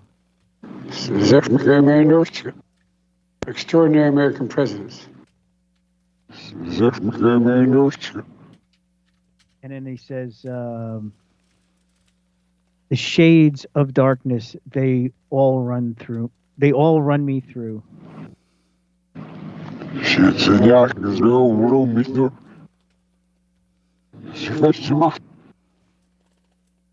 Some garble. And then, so you get what you deserve. Listen to the crime he's offering. He's going to show you the fallen one and tell you must accept him. And then this one is a little touchy here, but it says, let's dissolve the Jews and let's dissolve the Jews. And then it says, the snake man now deserves the loosh. Oh, the snake man deserves the loosh. Yep. And then it says, and the kill might be it. So dissolve the Jews, the snake man deserves the loosh, and the kill might be it. That's all one phrase. So wow. That's intense because let me say, I mean, listen, I don't think listen, Trump's not out of the woods, man. No, He better. I mean, seriously, he better keep his head low. I don't think he's going to make it to the. I don't mean by dying. I just mean it might be how he gets out. But I mean, I still don't think that he's going to make it to the election. I think that the 3 or 4 of us on the panel at the time, most of us are here right now. Bruce dropped out. Predicted that are still right. We're right about Biden not making it, and we're probably right about Trump not making it. I mean, no question, JD Vance isn't going to make it. I said it on the show. I said on the show that Biden wasn't going to make it until Monday, 2 weeks ago, before he even said anything. Jimmy, did you see they had a live stream going? Someone bought a head of lettuce at a grocery store, stuck it on a laptop next to a picture of Joe Biden, and then people were betting on which would last longer, Joe Biden or the head of lettuce out in the open in the fresh air. I didn't see that. Had I the known, the head of lettuce won. If I knew about it, I would have kept it on the clock here on the show. Kept it on the. Well, you know, Jimmy, when he first took office, right? We had a discussion right around January that time, that he wasn't going to last the entire 4 years, right? And that they were going to sneak her in as the first black woman president. You know, whether they removed him, killed him, he died in office, whatever. And I still kind of think that we should stand by that as a prediction, right? Because it's this whole thing of him disappearing recently. Here's the thing, and then coming back, right? And they're setting her up. Now, if they're going to try to run this election, what a great way to do it is to have President Harris against President Trump. Well, here's the right? thing, dude. Listen, I've been saying it, and my prediction was Michelle, because I said the only person that could beat Donald Trump was Michelle.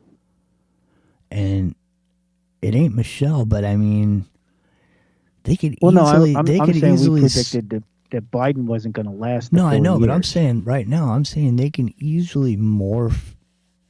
They can easily public relations Kamala Harris into a Michelle.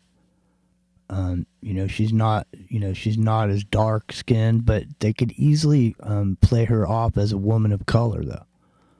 You know what I mean? And it's like I said, if you combine people of color plus Generation Z's, Trump don't have a chance against that, man. That's why I was leaning towards Michelle. I didn't ever even considered Kamala just because of her reputation. Well, and the funny part is they're promoting Kamala as black, right? She's not black. She's brown. She's an Indian. She's not an African. This is correct.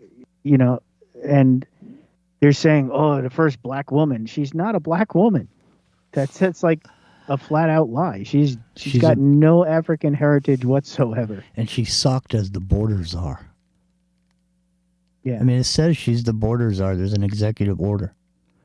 Now, and now they're all denying it on CNN. Yeah. They're all saying, "Oh, no, nobody ever said she was the border czar." That's the right nobody ever said that. She was the rural broadband internet czar too. And people out in the rural sticks are going, "Where's my internet, dude? Where's my fiber?" Do you guys remember the Planned Parenthood video where a journalist exposed a conversation in a restaurant between two people, and one woman's like, "How much do you usually pay per specimen? Oh, I need a new Porsche." Do you remember that? It happened in California.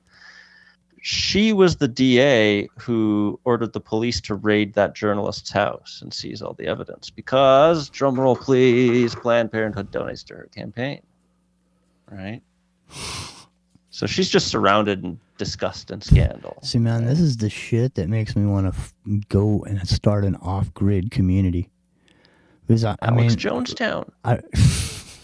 With Tom Petty holding the gate open, the dam there from the movie The Postman, based on the book by David Brin, which is actually really good. Posted movie. Yeah, I think we all feel that way. I mean, like, nobody who's in the know, air quotes, wants either one of these people to be president. Someone thinks I'm over. So then when Biden to be president. Someone thinks I'm the over. Problem is, there's a lot of momentum here, man. I don't see Trump turning this around. I don't. Fingerman thinks I overestimated Generation Z's liking of Kamala. Yeah. No, man, No, it's not. I See, don't what think he doesn't I don't think so. understand is it's not a matter of my overestimation. I don't. It makes no difference to me. But what I'm saying about them is, to them, their vote is a protest. It doesn't matter if it's a boomer thing. They don't want it. It's just like that. Go talk to a Generation Z about the end of the world, dude, and see what they say. You know what they're going to say? They're going to say they hope it ends soon. They don't have a problem with the end of the world.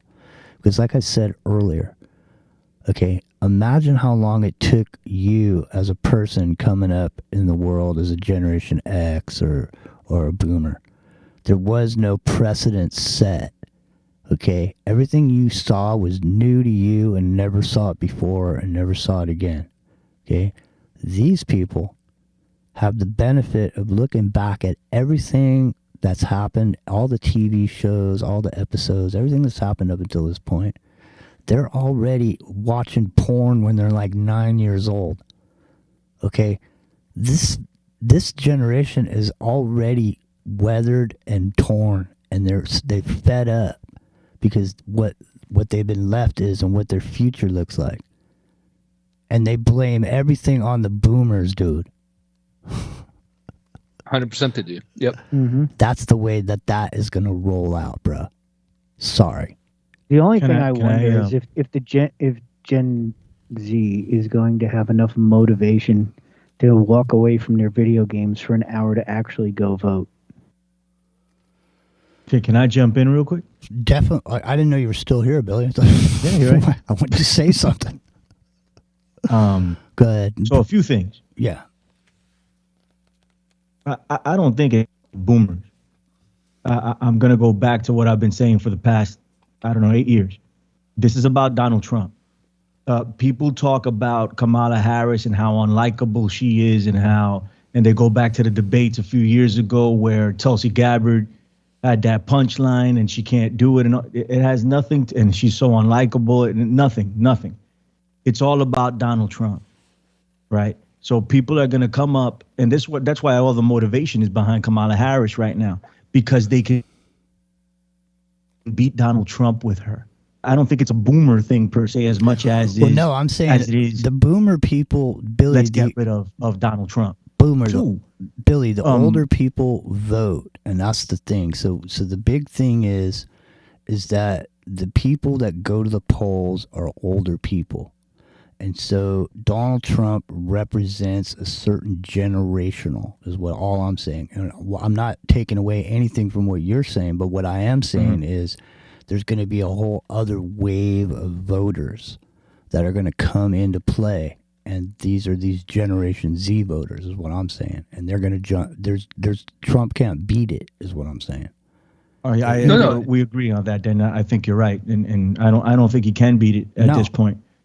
Two, Kamala Harris's dad is black.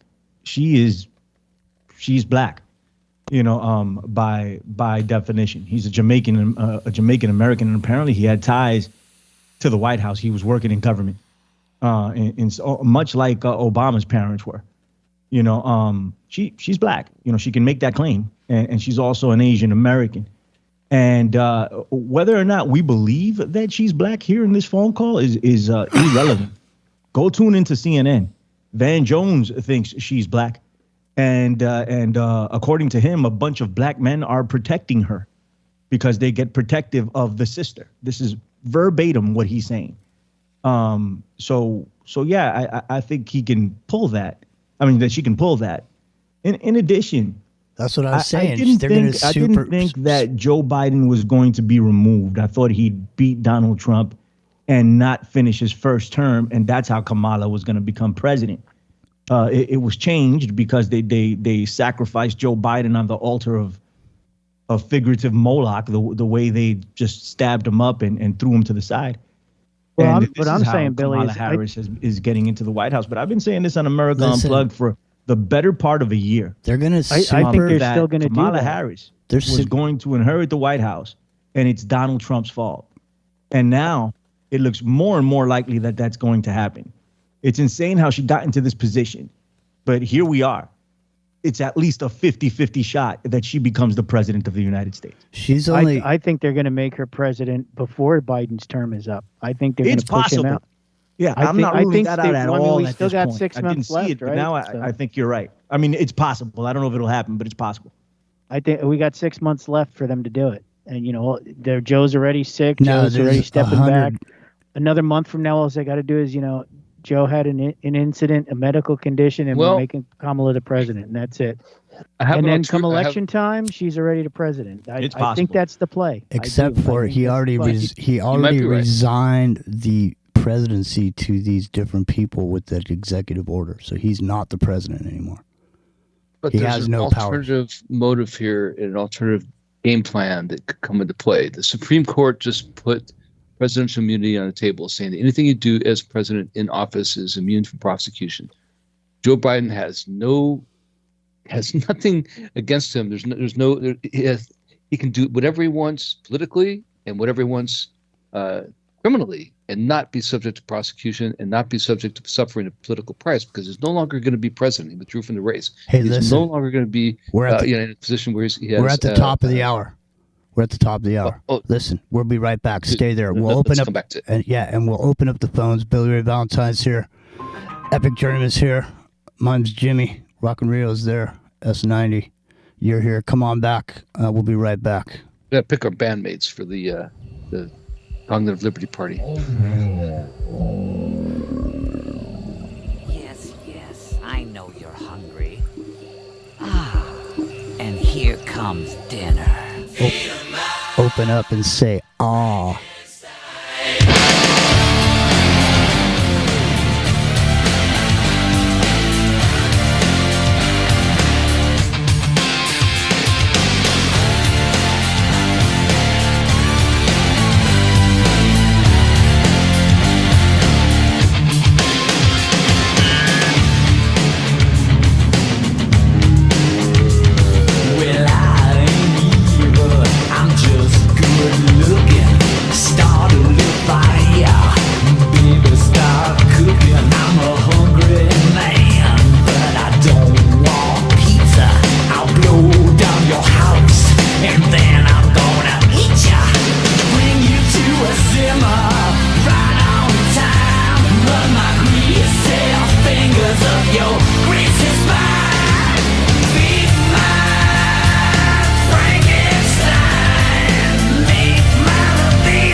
Listening to Revolution Radio.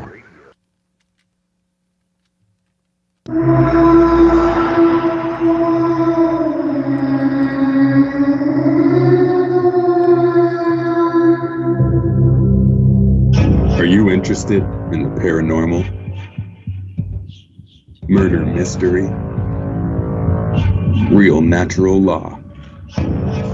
Do you enjoy interviews with amazing guests? Then join Crypt Rick every Monday night, 6 p.m. Eastern Standard Time, right here on Revolution Radio. Studio A, freedomslips.com.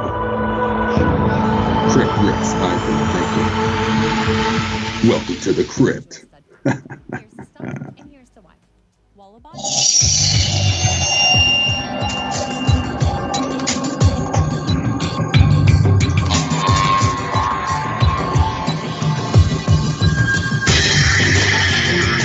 It's It is no secret that the so-called mainstream media is best described as controlled propaganda.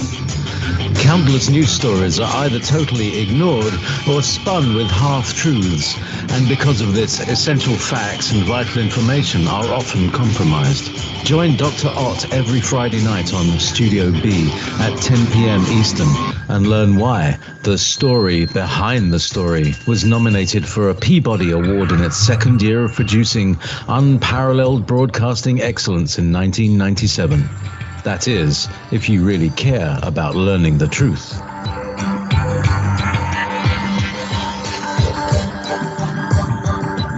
Interrupt your normally scheduled programming to bring you this important broadcasting announcement. Now is the time to explore your greatest potential, embracing truth, health, and wellness while discarding the system and exposing its corruption. Experience true freedom every Saturday night between 6 and 8 p.m. Eastern Standard Time. Live from Studio B, it's the Jonathan Wright Show.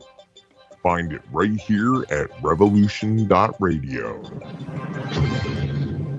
The Secret Kindergarten is here for the young children of the world. The best program on the radio for kids, dealing with the most important topics in the whole universe. Fairy tales, music and movement, numbers, plants, animals, fun, colors, insects. Take care and cast your ears out to catch a story from the world of other young things. Reach out, up, under, and over. Sing a song. Talk about feelings. Just remember the magic word. The magic word is no! Step on into the Secret Kindergarten. Saturdays, 2 p.m. to 3 p.m. Eastern Time. Right here on Revolution Radio.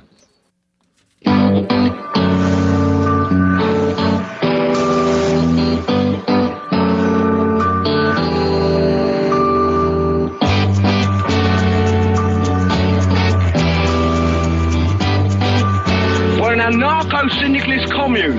We take it in turns to act as a sort of executive officer for the week. Yes. But all the decisions of that officer have to be ratified at a special bi-weekly meeting. Yes, I see. By a simple majority in the case of purely internal affairs. Be quiet. But by a 2/3 majority in the case of more... Be quiet. I order you to be quiet. Look, you stupid bastard, you've got no arms left. Yes, I have. Look. It's just a flesh wound. I don't believe I've seen such a display of courage, skill, nerve, grace, and stupidity. I'll do you for that. Oh, what? Come here. What are you going to do, bleed on me? I'm invincible. You're a loony. The Black Knight always triumphs. Roundtable Live, Monday through Friday, 1 a.m. till 4 a.m. Eastern Time. Bring your mind, bring your ideas, bring your voice. King Arthur had nothing on us here at Revolution Radio, freedomslips.com.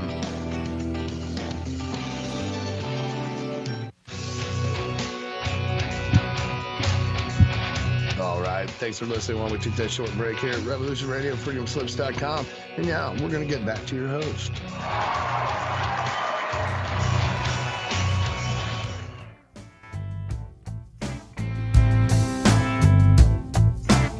It's Friday night on the West Coast. You got a different kind of look in your eyes. Something about you that I don't recognize. These things are talked about in quiet tones. I never saw a person so all alone.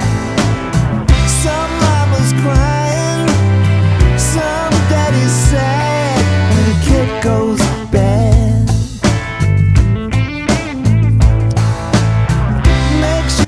He's dead, Jim. The great Tom Petty. When a kid goes bad.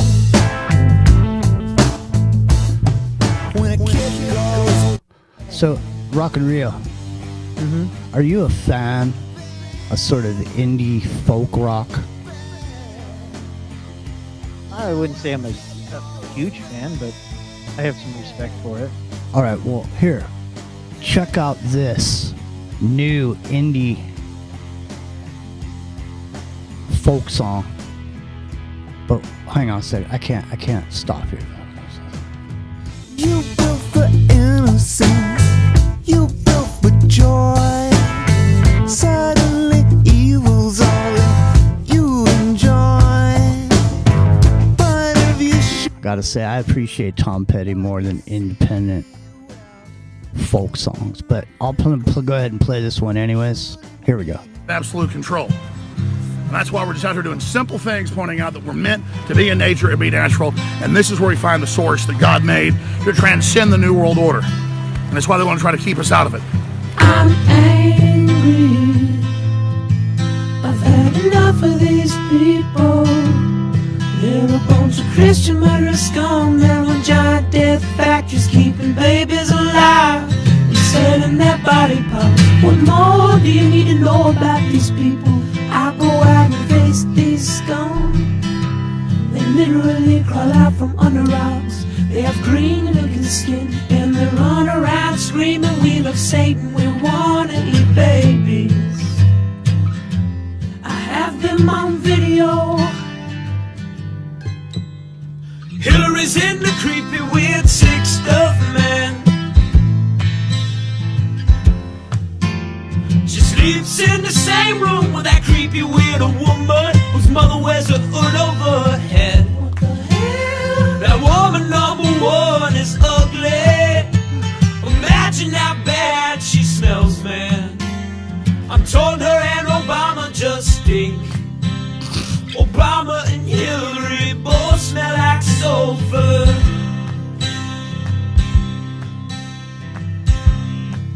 Like sulfur.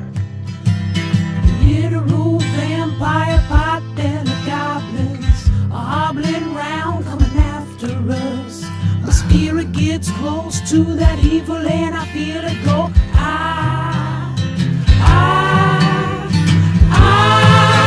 We're such self-centered crap. We don't even notice hell itself rising up against us. Millions of pointed people of the very worst type, and I'm so pissed. We're gonna steal your daughter at the. Hey, Billy. What's up? There's a place down in Tennessee where they make blue diamond gusset jeans. They sew pride in every stitch. Guarantee you love the way they fit. They put a diamond gusset in the crotch where you need it most. Blue diamond gussets got it, others don't. Diamond gussets, man. Get yours today. Hell yeah. Let the brothers sit back and let them hang proper. Make your own company, Billy Gusset Jeans. There you go. Let them hang. Billy Diamond Gusset. The Diamond Gusset Jeans, you know? All right. Rock and Reed, you ready to give out that phone number? Yeah. I just got done laughing so I can talk again. So just all right. Ask if you want. So listen, let me ask you this. Now, did you know that Kamala Harris used to date Montel Williams? Yeah, she. I saw pictures. I don't know if that's true, but I saw it. You don't know if it's true? Girl, it was me.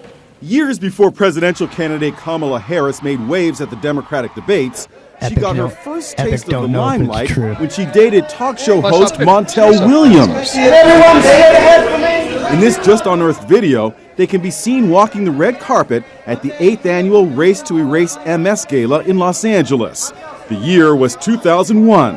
Harris was 36 years old. At the time, Harris was an under-the-radar lawyer in San Francisco. She and Montel Williams were accompanied on the red carpet by the TV host's daughter, Ashley. Williams is now confirming the long-forgotten relationship, saying, "Kamala Harris and I briefly dated about 20 years ago when we were both single. So what? I have great respect for Senator Harris." Harris is now married to lawyer Douglas Emhoff. Harris, considered a top-tier presidential contender, has not commented about her short-lived romance with Montel Williams. Now, I don't know why they're using this. They're like saying this is bad somehow. Like, I don't know why it's bad. Well, that's what I'm going with. Yeah, why is that an issue? Like you don't hear somebody saying, "Hey, man, she used to date John Denver." You know, hey, man. That's what I'm saying. Look out. I know that's what I mean. Conference on the role of former presidents in American society, sponsored by the Herbert Hoover Library and Museum and the Gerald Ford Library and Museum. So hey, I don't know if you can hear that shit that's playing there, Epic. Students from, but it's playing over the top of you. Now say what you were saying again. Well, I was saying like it's not the same as like, okay, so somebody dated somebody before they were married, but somebody who's married had cheated on multiple women and they're had trying kids to with people and insinuate it's totally a different thing.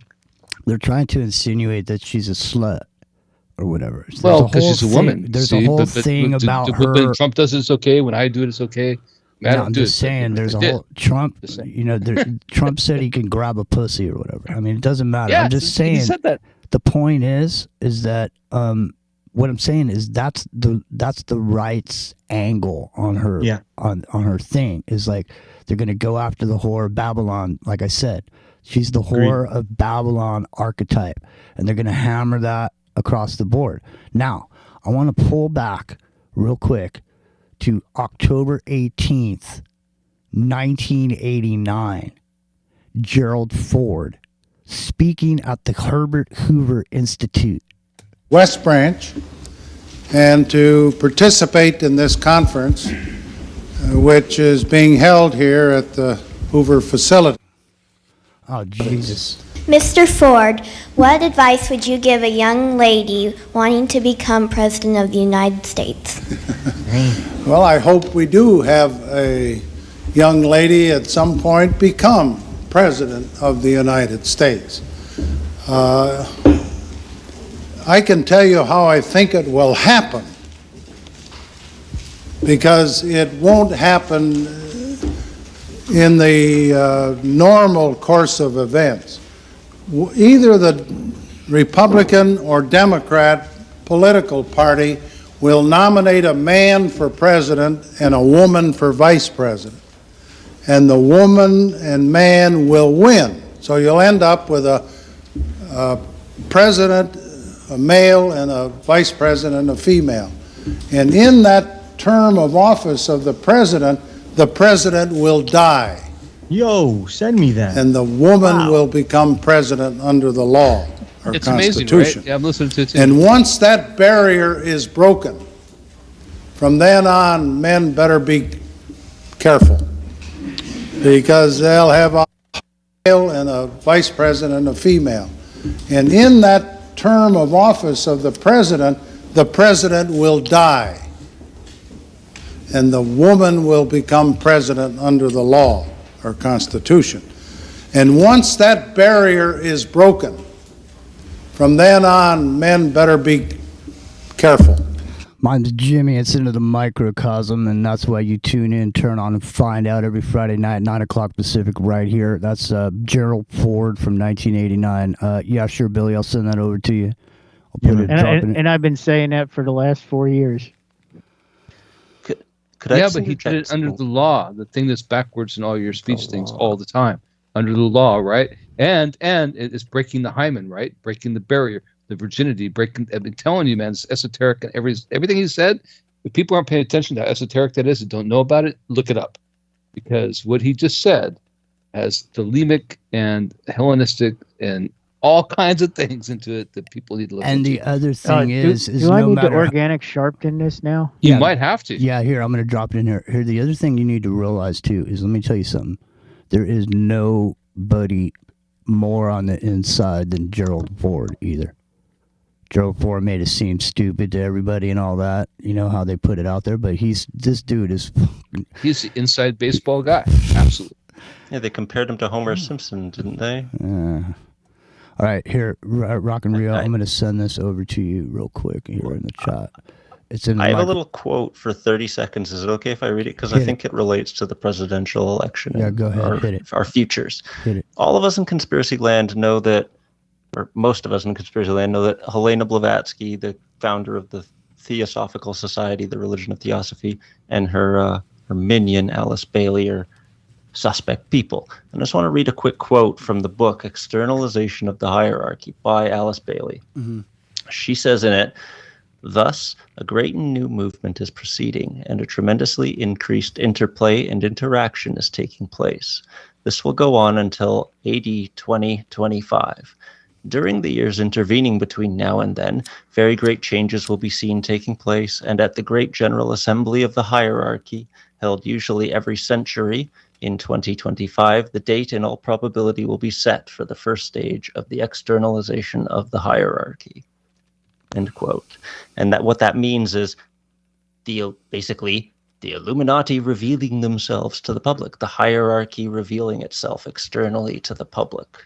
And that could happen many different ways. It could be them coming out and saying, oh, you caught us, we're aliens, or oh, we're Atlanteans, or whatever, or it could be them being exposed by, quote unquote, the good guys, catching them, like that letter of the alphabet, things like that. That classifies as externalization of the hierarchy too. But over 100 years ago, this evil witch lady that most of us know is not a good person was pointing directly to 2025, saying this is the key moment when everything will change. So that probably matters too. Just until that day passes, I'm not counting that out. Yeah, I want to point out too, like when I said Hellenistic, I wasn't saying like Helena Blavatsky. I was saying Hellenistic. Greek. No, like but that's organic funny Greek. though. Yeah, like how it's coincidental. Pay attention to the bearded man in the picture. The beard was actually painted on. The beard was painted on. No, that was coincidental, but that was interesting coincidence. That's directly to JD Vance. I know, dude. Dude, he has an eye mascara. It has all this like blue eyeliner. It shows up all the time. I thought for a long time he was doing like Egyptian kind of things. I didn't know what that was all about, and I found his wife was Hindu. He's doing the burning ground ritual. That's what he's doing. I'm telling you, man, he's all about Kali. It's a Kali ritual. That's what he's doing. That's why he has the remnants of that eyeliner showing up at inopportune times. He has the eyeliner over his eyes. He has the blue highlights over his eyes. I get it. I'm telling you. I get it. Listen to this. Hang on. In life has been becoming the President of the United States. Would you like to be the President of the United States? I really don't believe I would run it, but I would like to see somebody as the President who could do the job, and there are very capable people in this country. Most people who are capable are not running for office. Most men are frightened of politics today. It is a shame, isn't it? Yes. It is a shame. The most capable people are not necessarily running for political office, and that is a very sad commentary on the country. They had major corporations and they had this and that, but they are not running for political office. Yes, scary Donald Trump. Worse than Hitler, they call him, an ogre, a monster, a fascist, a white supremacist, a racist, except, of course, he isn't. Why wouldn't someone like yourself run for political office? You have all the money that you possibly need. You've accomplished a great deal, even though you are only 34. I know there's a lot of things that you possibly can do in the years ahead. Why wouldn't you dedicate yourself to public service? Because I think it's a very mean life. I would love and I would dedicate my life to this country, but I see it as being a mean life, and I also see it as somebody with strong views and somebody with the kind of views that are maybe a little bit unpopular, which may be right, but may be unpopular, wouldn't necessarily have a chance of getting elected against somebody with no great brain but a big smile. And that's a sad commentary for the political process.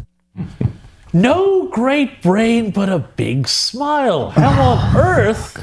Way back in 1980, did young Donald Trump know he'd be running against this man? Talk about being prescient. A great gift. Really? Very much. I mean, the Abraham Lincolns of the world. Abraham Lincoln would probably not be electable today because of television. He was not a handsome man, and he did not smile. Abraham Lincoln. Man, it's all too much, Billy. 718-618-9905. Give us a call. We want to hear what you have to say about it. AI generated Joe Biden. I don't know. It seems like this is a plan. I don't know. Here's Gerald Ford, 89? October something, 89. He's saying exactly what happened. Now, Amber pointed out to me that, at that time, I think she mentioned that Geraldine Ferraro was the vice presidential candidate at the time. So that might have been a reference to what was going on then, but it seems more to me like an overall plan that was going to take place at some particular moment in time when a man and woman were elected to the office of president. And I mean, what was the last thing that you saw was McCain and Sarah Palin? Isn't that the last man and woman team there was? Hello, is anybody there? Yeah, man. Does anybody hear me? I was typing. We're all enthralled. No, it's true. Like the whole thing about the Sarah Palin thing's a relevant, absolutely relevant thing to bring up, because it's different but kind of the same in the sense that there's a certain amount of hubris, allowed here, where McCain thought he was going to win, and he needed something to put him over the edge just to be sure, and he selected Sarah Palin without really researching her. And what happened with Trump at the convention nominating Vance, J.D. Vance, is exactly the same. I know, like, and here's another hubris. Like he went over the top, like we're going to win anyway, woohoo! Yeah, that's exactly. Just stick it to him, And now you find out like the cat lady things and the childless cat ladies, whatever. Dude, it's killing the campaign. That's exactly what it was. I think you're right, man. Like here's on another Unplugged when they went ahead and made the announcement, I had a Poikinen on and Brissom was on. And they were telling me that it was a great choice, right? That was the choice because Thiel wanted it, and I'm like, no, I don't think it's a good choice just based on demographics. I don't think he brings anybody in. He only serves to make the base happy. And they double down and triple down. That's a double down pick. Here's what because I'm it didn't saying. do anything for anything else. It didn't bring in anybody, and now people are finding out how ridiculous this guy is, or anyway, he hated Trump. He called him a Nazi. The reason I was bringing up Sarah Palin, I think it was that he thought he was going to be president, and he's like, we can pick whoever we want at this point. The reason I was bringing up Sarah Palin, because it's going to be a reverse Sarah Palin. So what the liberal side did to Sarah Palin when she ran for vice president, they're going to use that same kind of campaign against Kamala Harris, because didn't they say Sarah Palin was stupid? Because she said she could see Russia from her house or whatever. Right. I mean, didn't they just keep playing those clips and running those clips over and over again? You know what I mean? Irrespective of however Sarah Palin is, politically or intellectually. You know what I mean? But I mean, so the thing is if you're like a shitty C player in the movie business, you don't get all the treatment that the superstars get. Like, you don't get what Tom Cruise gets. Like, you don't get the writers, and you don't get the camera people and the lighting people. All those people, they're not on your thing. And so that is the big difference between Kamala Harris and Joe Biden up until this point. So up until this point, she was over here like a B, C actress. Didn't have the lighting, didn't have the director, didn't have the writer, didn't have the earpiece, didn't have any of that shit. But now she's moved over here. In other words, now it's like she's got now it's like CAA is her managing her career. And all of a sudden, she's going to have the best writers, the best lighting, the best makeup, the best interaction, the best intonation in her voice, the best rhythm and pattern. She's going to be taught to follow that earpiece, and she's going to look like $1 million, man. Dude, she's a Disney girl now. Yeah, she's going to look like $1 million. If you were going to get rid of Vance, just hypothetically, because I've seen this floated around mainly by that letter of the alphabet again, but they were saying Vance being replaced, and I'm kind of 50-50 on it. I wonder two things. If A, the displeasure with the base about Vance isn't being kind of instilled in them, possibly by Thiel himself, who doesn't like how much he's coming up all of a sudden in the discourse because of Vance, right? Because of all his links to Vance. And if Vance was going to leave the campaign, he can't just up and quit. Trump can't, you're fired. It can't be anything that causes more. So the only way to get rid of him is that for him to have to step away because of a family emergency, and then everyone still respects him, and he can just go his own way and then pick someone else. Here's the thing right now, though. But the thing, it doesn't matter about him at all, because whoever the vice president isn't going to change anything. Okay, We brought up the fact that he was picked because of his wife's connections in India, because of Trump's future business dealings that are already going on in England. I mean, in Ireland. I mean, in India. I saw this video earlier this week of people in Ireland, and I've been seeing all these headlines coming from Ireland, you know. And so the point is, there's a whole bunch of shit going on there with immigrants, and then there was some statements made by some immigrant groups about coming in and taking your house and fucking your women. A statement, and then like a couple days later, I see this video. I don't even know where it was in Ireland, but it was a bunch of, I don't know who they were. They were just some innocent people just walking down the street. I don't know what they were doing. They were dragging suitcases or whatever, just walking down the street. And all of a sudden, they got the shit kicked out of them by a bunch of dudes, a bunch of Irish dudes, you know? And it's getting intense, man. It's getting intense over there. It's getting super heated. And it's a dangerous scenario. And I miss Kev Baker quite a bit. I love him. I miss him. And don't forget Kev Baker. It's in the microcosm. It's Friday night on the West Coast. Saturday morning on the East Coast. Billy Ray Valentine's here. Epic Journeyman's here. S90's here. Rock and Rio's here. 718-618-9905. Give us a call if you want to be here too, because we want to hear what you got to say. All right, well, TalkStream Live, good to see you. We're still, I don't know where we are there, but it looks like my page, I'll have to refresh before I say. But anyways, we were here every Friday night, 9 o'clock Pacific. Go ahead. We have another campaign slogan, refresh. Refresh, exactly. I'm telling you right now, it's going to work. Refresh. That's it. Vote. The Cognitive Liberty Party 2024. That's it, dude. The Cognitive Liberty Party. And then underneath it, refresh. I like it. I like it a lot. All right. 718-618-9905. Give us a call. So come on in here, Epic Journeyman. Now, we see the whore Babylon archetype being formulated on the Republican side. We're going to see the you're too old coming from the Democrats over there. The democracy generators. Well, it's going to come down to like a simple phrase, right? It's going to be like the black, whether you would think she's black or not, woman, right? Going, come on now. That's going to be it. That's all it takes. There's nothing else needs to be done. 78-year-old crazy guy ranting about windmills killing birds and electric sharks. Dude, I think you just get. Come on now. You need to get that to Kamala immediately. Come on now should be her campaign slogan. Come on now, Kamala, vote Kamala. Should be her campaign slogan. And every speech she should come out there with some, shit. Blah blah blah blah blah. Come on now. Oh man, that'd be too much.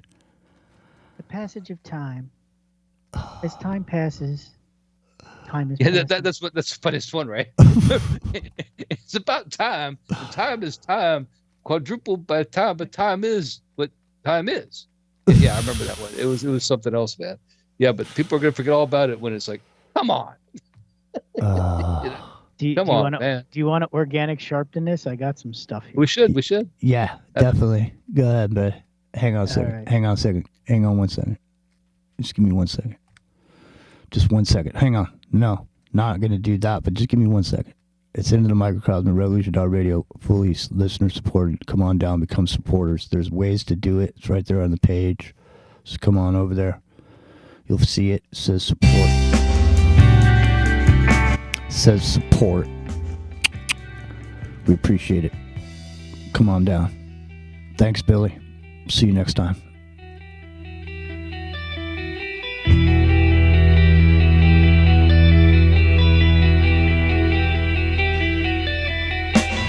That night her kiss told me it was over. I'm triggering the Epic Journeyman.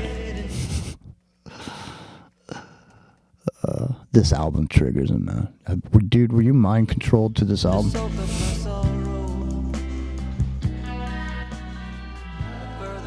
I think so, actually. Wouldn't be surprised, right? I know. It's a trip. Okay, What did you find there, brother Rio? Well, it's kind of interesting actually. Jerry's a backward speaker too. Who knew? Who would have guessed? Mm-hmm. So here, let's beam footage here. In the future, but that's the way it's going to happen. That's the way it's going to happen. And in reverse, he says, he'll sink her vile hooks into them. No, my hooks, they will stab them. Oh, with their vile hooks, they will stab them, right? She gave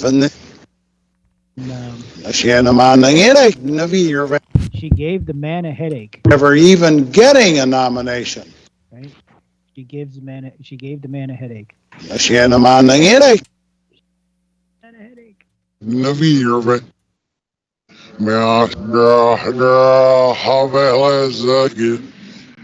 And then he makes. Hold on. Asking she her how to gave suck the man a headache. I mean, that's really, really good. Actually, it's one of the clearest things I've heard in a while. That's really good. Like some are really good, but that's exceptional. She gave the man a headache. She's going to sink her vile hooks into you, and she gave the man a headache. And then, I mean, I'm just going to kind of go through this because it's all got stuff in it. So.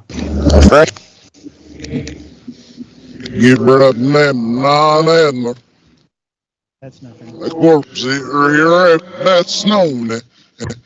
Okay, he says, right here is, I think this is where he says he's going to die forward, right? And once that barrier is... Okay, that's once the barrier is broken. That's known. He says, that corpse he raped, that's known. And once that barrier is broken, that's known. That corpse that he raped.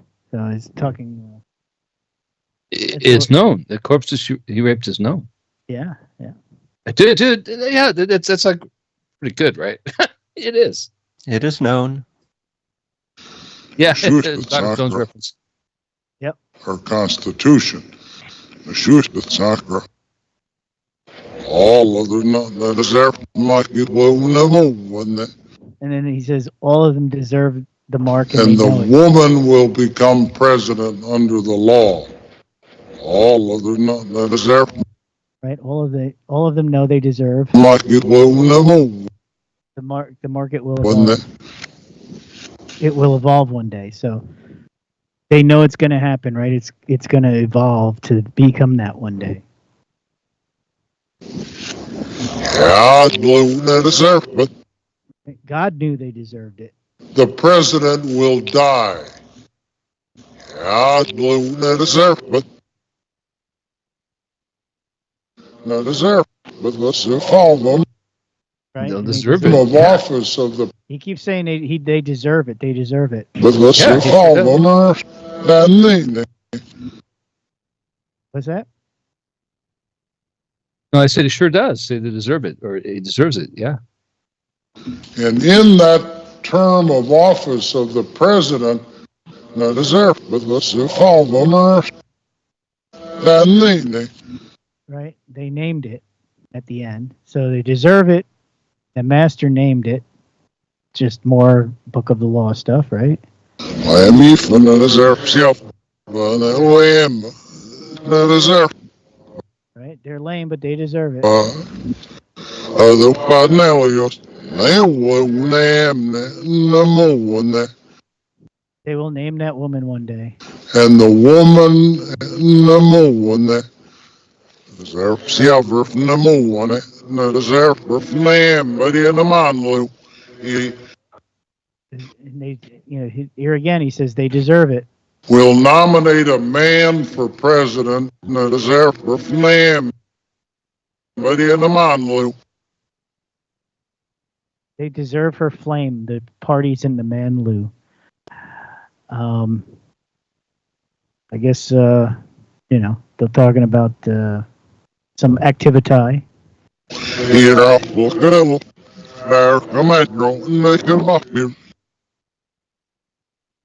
Republican or Democrat, there's our master, and they will mock you. They're elite. Have a circle on in the back room, they suck it. In the back room, they'll suck it. A battle, they can't feel how you nick out. I think he just said you're as high as a black man. I can tell you how I feel how you nick out. Feels as high as a. Interesting. Well, this is 1975, right, or 74, somewhere around right there. So I mean, the thing is, like, the world was a lot more insensitive to racial tension. I mean, they knew about it, but they didn't. It was 1989. 1989. Well, I mean. For Ford, this is Gerald Ford, isn't it? Yeah, Gerald Ford. But he was out of office already. He's an old man here. Oh, but he's talking about back in the past. Yeah, he's talking about what happened in 1975, right? So he's talking about getting a woman to be president. He's talking about the future in 1989. Right. But the perspective being when he was president back then. So I think.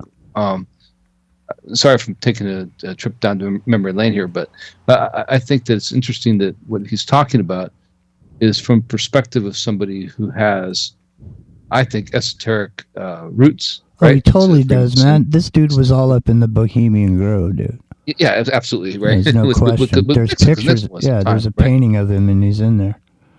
Yeah, and so he's talking about from that perspective of these. The hidden hand. We call it the hidden hand. That's what he's talking about. He's talking about and revealing his perspective, what he thought was how it was going to happen. And is he right? Is Biden going to die in office and Kamala Harris become president? Well, some people are saying he's dead in office. That he's dead. I've been saying it for 4 years, man. That's what's going to happen. He's dead. I still think most of us in the panel tonight. I mean, Bruce dropped out and we lost Billy Ray, but. I think we all said pretty much the same thing, that neither one of them are going to make it to we're still Biden and Trump or make it to the election. So what's going to happen if Trump doesn't make it? Who's going to step in his stead? It's really interesting, right? If it stays him, it could, 718-618-9905. Give us a call. 718-618-9905. Give us a call. Pretend to be your friend. Smiling faces show no traces of the evil that lurks within. Smiling faces, sometimes they don't tell the truth. Smiling faces tell lies, and I got proof.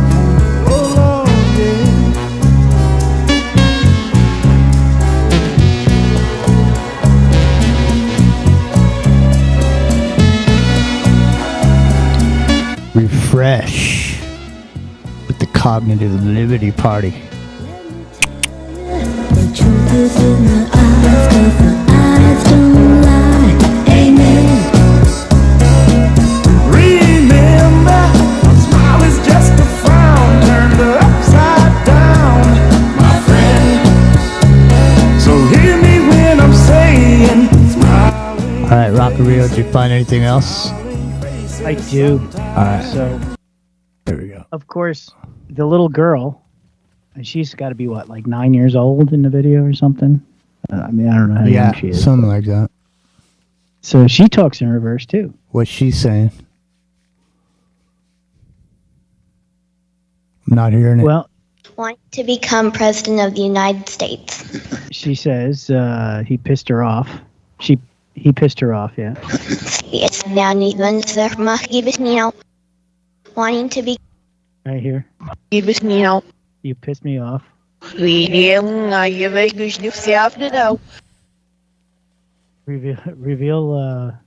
why you faked it. Why we have to know. What advice would you give a young lady? Right, and then she says, You're offering sin.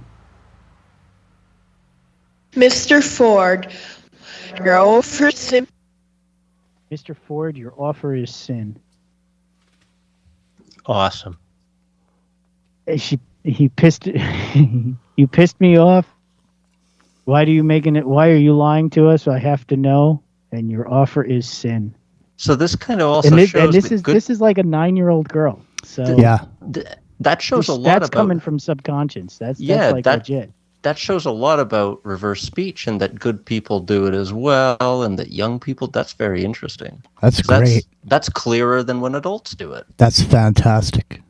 Because that's like the pure form of it, where it's coming out of her subconscious. I know. That's what I mean. This is not programmed or people trying to send secret messages in reverse and none of that. This is actual. This is why this science is useful in helping people, overcome problems for their own self when they speak in subconscious. And it's true reverse speech, but a lot of what Rio deals with on the show is stuff that Aleister Crowley said, live in reverse, right, journeyman. So Rio, open a like a resort and spa or whatever, health and wellness spa. It could be like Rio's reverse resort or something, or Rio's reverse therapy. Yeah. Oh yeah, of course. And live in reverse, walk in reverse. Tell me read your in reverse, problems speak and in I'll reverse. analyze them in reverse, right? I meant that, but we could take it the whole way, like Epic was saying there. It's And more just have than everyone just live in reverse Crowley style. It's more than just a truth-o-meter. It definitely can reveal solutions that are in your subconscious for your own entanglements, in your own mind and your own life.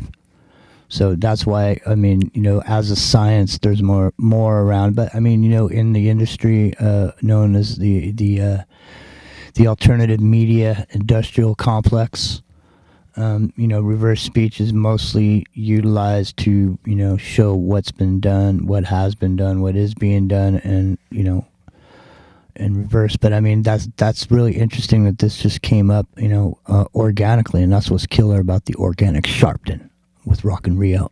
Go ahead, Rock and Rio. That's it. That's the beginning of the clip, or that's where I recorded it from. Just her question and then his response. But it's interesting because he's, the whole thing about she's giving him a headache and then they'll take her in the bathroom and do things to her, and there's a party in the men's room with the female president. Is kind of relevant to the accusations about the current candidate for female president, isn't it? Yeah, and the other thing is, like I was saying, there's rumors that the guy playing Joe Biden, passed away on a flight back from Las Vegas. Well, there could have been. I don't know. I think it was the real Joe that gave the speech, but I think it was either pre-recorded and enhanced. I don't think that was a continuous one take by Joe, because it was actually almost too smooth for him without flubbing anything. Like, he doesn't usually read the teleprompter that well, So it wouldn't surprise me if he read it, they edited it, and then AI'd it. That would make sense. But if you're looking at it from perspective of it was a 1 hour recording to do 15 minutes, you know what I mean? Then the watch makes sense. Like he started at 7:10, right? And it took him an hour to record the 15-minute speech. Right, and that might be right. The video with the AI, and it might be right. Yeah. So and that's the thing that AI does really well. Like is smooth over things, right? Or blend things together. It does that really well. And it doesn't have to like make it from scratch. And it does making it from scratch really good. That's why I'm saying, like, we know this is coming. I mean, we've had years to prepare for it, and Congress didn't do anything about it because they wanted to have it still for some weird reason. And these deep fakes are gonna happen, right? Yep. Kamala Harris is gonna have a sex tape, whether it's real or imagined, you don't know. The P tape's gonna come out from Trump. Of course it is. Well, of course it is, right? You think those things are off limits? They're not off limits. They're gonna happen. Right. So how do we know when they're true or not true? Because even if it's not released by the opposing campaign, it's going to be out there on X, former Twitter. It's going to be out there, and people are going to propagate it in the masses. And next thing you know, people don't know, they just don't know how to deal with it because we haven't been trained. They stop teaching civics in school.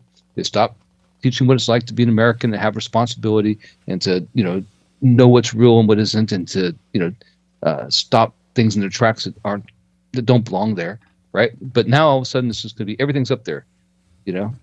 How do you fight that? I mean, and it's only 100 days. It's 100 days. That's all there is. That's what I mean. She can be totally controlled and put together to just destroy. And, I mean, there's nothing you can't do. That's why they call it movie magic. That's why they call it magic movies. Movies magic. Magic movies. So imagine both sides go all imagine neither one of them is ethical. I know it's hard to imagine, right? But imagine for a minute that neither side's ethical, and they go full bore in on this deep fake kind of technology. We call it deep fakes, but it's now AI all generated spontaneously, then rehashed to make it more believable. Use the real things and supplement the real things with the things that make it a smooth transition, and just make it totally and entirely believable. It's going to take more than 100 days by us humans to decipher whether it was real or not. Well, here's the thing. It'll be too late. Here's the thing. We've talked about this in the past, and whatever happens that is AI generated, deep fake, deemed to be deep fake, severely damaging in some way or some form, that will be the call for immediate positive identification. From that point forward, everyone will want to know that they're known, it's them, that it won't be a deep fake, because you'll have some little tag by your head that has your little number on it. Yeah, you'll have a little mark on your right hand or your forehead. Exactly. Well, because what happened during this election cycle, right? Yeah. 718-618-9905. Give us a call. Let us know what you think.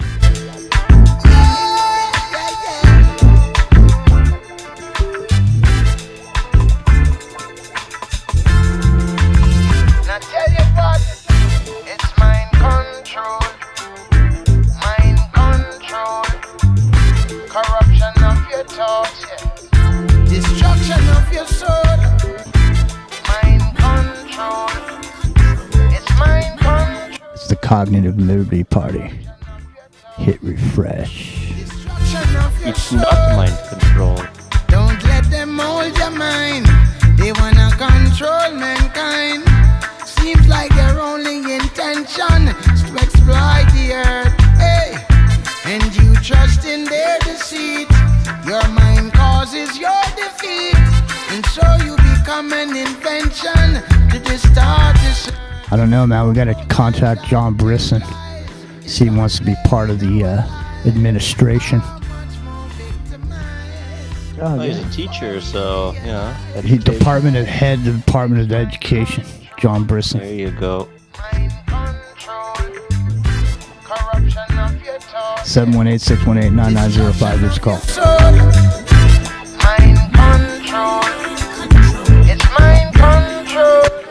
That bumps. Stephen Marley. Mind control. If you like that, come on back Sunday morning. The Sunday morning wake and bake. Get it? Yeah. All right. We only have a few minutes left. 10 minutes left. Go ahead. You could do like a whole 30-minute segment just on Bob Marley and all the rumors about, I can't remember, was it Leary allegedly putting like a copper wire in his shoe to give him the... Timothy Leary was with him in Switzerland. They were both, when he was recording Legend in who would become Legend in Switzerland, Bob Marley. That's where Timothy Leary was hiding out to keep him being prosecuted in America. 100%, that's true. Now, what's this about putting copper in his shoe? Well, there was a story about someone gave him a pair of shoes, and when Bob put them on, he said, ow, my toe, and he pulled it off, and his friend who wrote this in the biography, I think it was, said he pulled a piece of copper wire out of the shoe. And so they're assuming that's what stabbed him in the toe and gave him the cancer. Yeah, someone's saying John should be... else is an old shoe. Someone's saying John should be the head of the Food and Drug Administration. Oh, it was Colby. It was Colby who gave him the shoes. I'm just pulling the details up right now. That left him with a cancerous growth in his toe. The son of CIA Director William Colby, and he filmed the documentary about Bob Marley, and he was the one who gave him the shoes, where he said his friend, Bob's friend, his third friend who was there, said, I pulled a copper wire out of the shoes that Colby gave him.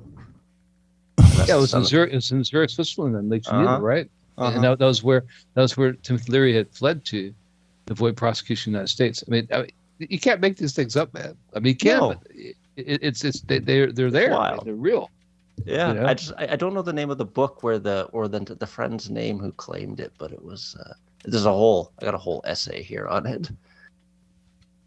Yeah, it wouldn't surprise me that they offed him.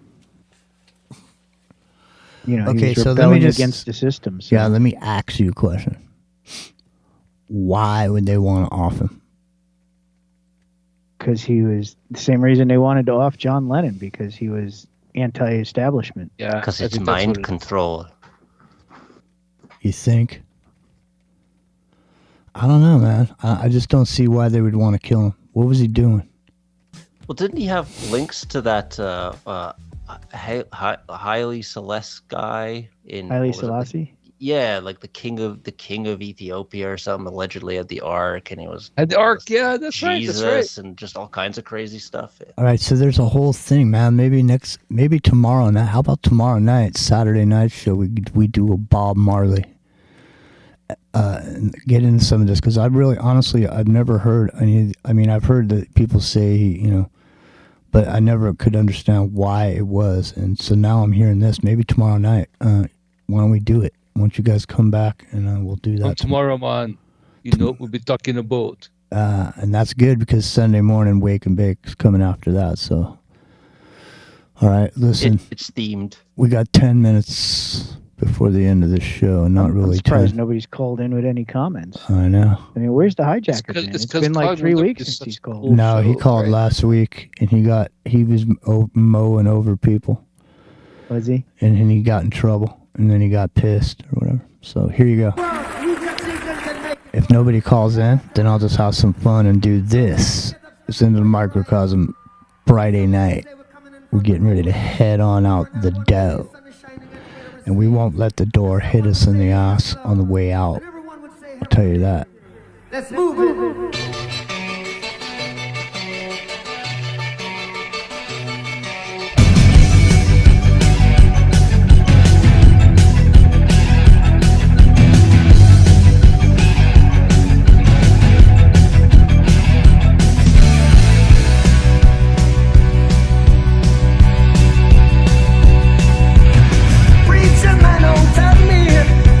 Heaven is under the earth. I know you're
Cognitive Liberty 2024 campaign. My name's Jimmy. I'm running for president of your mind. No.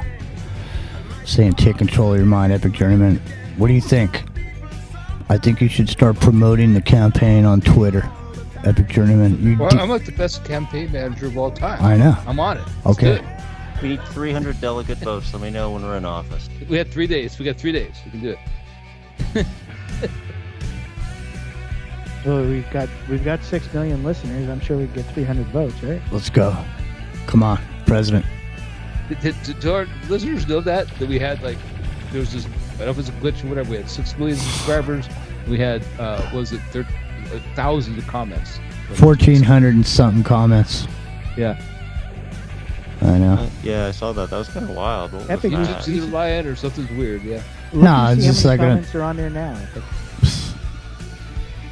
It's crazy, man. All right, listen.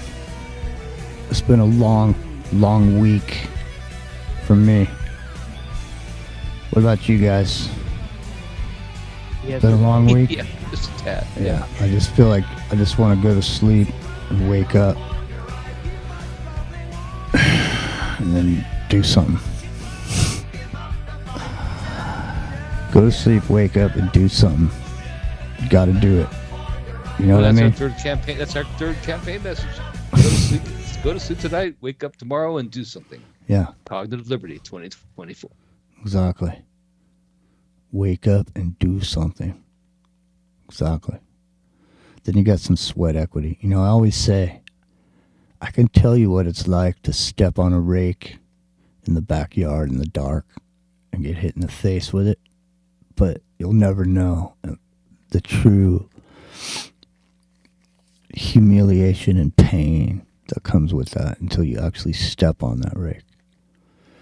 And that's when you learn never leave the rake in the backyard. And believe me, when you step on a rake in the backyard and it snaps up and smacks you in the face, you'll never leave a rake in the yard again when you're doing yard work. It's just one of those lessons in life you learn. I can explain it to someone a million ways to Sunday, rock and reel. But they never really would know until they experience it. That's the thing, is knowledge plus experience equals wisdom. Knowledge isn't power. Okay? Knowledge plus experience is wisdom. Wisdom is power. Think about it. Epic, if we change the campaign slogan from wake up and do stuff, just change it to do stuff. That's way more broad and vague and short. It'll work. Now, stuff sounds too much like marshmallows and fucking bullshit. That's exactly the point. That's what the public eats up, bro. Yeah, no, man. Do stuff. This is about cognitive. Wake up and do something's pretty good. This is about cognitive. This is about cognitive liberty, bro. I know, but it's I'm not about stuff. It's not. It's not Simpsons level mentality. Dude, it's more, I don't know. What would you say, Epic Journeyman? Well, I'd say that this environment... There goes days. Revolution Radio. We'll see you next week in Revolution Radio. At all. Aloha, everybody. There goes Revolution Radio. Bye-bye. All right, there they go. All right, we're still here. No, man. Yeah, we're still on Free World for... Yeah, hey, free roll. 3 minutes. There you go. So I don't mean I'm not saying I disagree with you as far as stuff, but let me just ask you this: do you watch The Simpsons? No, not anymore. Not for Did 20 you? years, probably. You watch? I don't watch them, but I pay attention. If that makes any sense. Well, like I hear things and I'll look at the clips. You know? Yeah. All right, man. It's predictive programming, if there's such a thing at its highest level. It really is. Like they predict things all the time. I know. And it's too much. Yeah. I'm a South Park guy myself. Let me ask you guys this question: who the fuck is this guy named Zeus? Who is Zeus the billionaire? Zeus the billionaire? Yeah, who's Never heard of him? You've never, dude. I swear to go on YouTube right now. Everybody's listening who's still here. Go on YouTube right now and type in Zeus the billionaire. His His real name is John Christodoulou. Yanakis Theophani. John Christodoulou is a Monaco-based Cypriot billionaire property developer, the owner of Ioannis Group, privately held company with a portfolio of residential, hotel, and retail properties in the UK and Europe, employing over 7,000 people in England alone. Dude. Net worth $1.1 billion. So he's the guy in Icewood Shut that they all come to, apparently. Listen to me, man. I swear to man. go watch a video of Zeus. Okay, he just walks around with Zeus, Apollo. He just walks around with his shirt like halfway hanging off his shoulder, and this beard and shit. He's just walking around in Monaco or whatever, wherever he is. I don't know where he is. All I could think of is the Black Crows. I'm walking around. Yeah, sorry, that's what said that. It's like when you're. Let me ask you a question. When you're reportedly one of England's biggest freeholder landlords. So Dude, that's interesting. When you're Zeus the billionaire, what the fuck do you do when you're walking around? It's like, you just put on these. Collecting the rent. I'm just saying, you just put on these clothes and walk around with your cell phone in your right hand, with all these people just following you around. It's like there's a video of him sitting at this restaurant, and he's like, it's right on the street, and all the cars going behind him are like super sweet. I mean, Rio, you should see the cars going behind him on the street. On this restaurant, and all I'm thinking when I'm seeing this, I'm looking at this whole scene and I'm thinking to myself, I wonder how much it costs to eat at that restaurant where they're sitting right there next to the street, because there must be a thing to be seen at that restaurant when you drive down the street in those cars.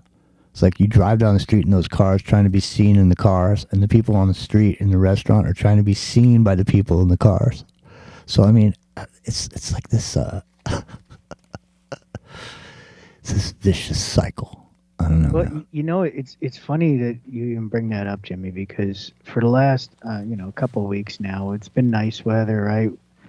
At the shop, we have the door open. We put the cars outside, so we got space to move around and whatever. Mm-hmm.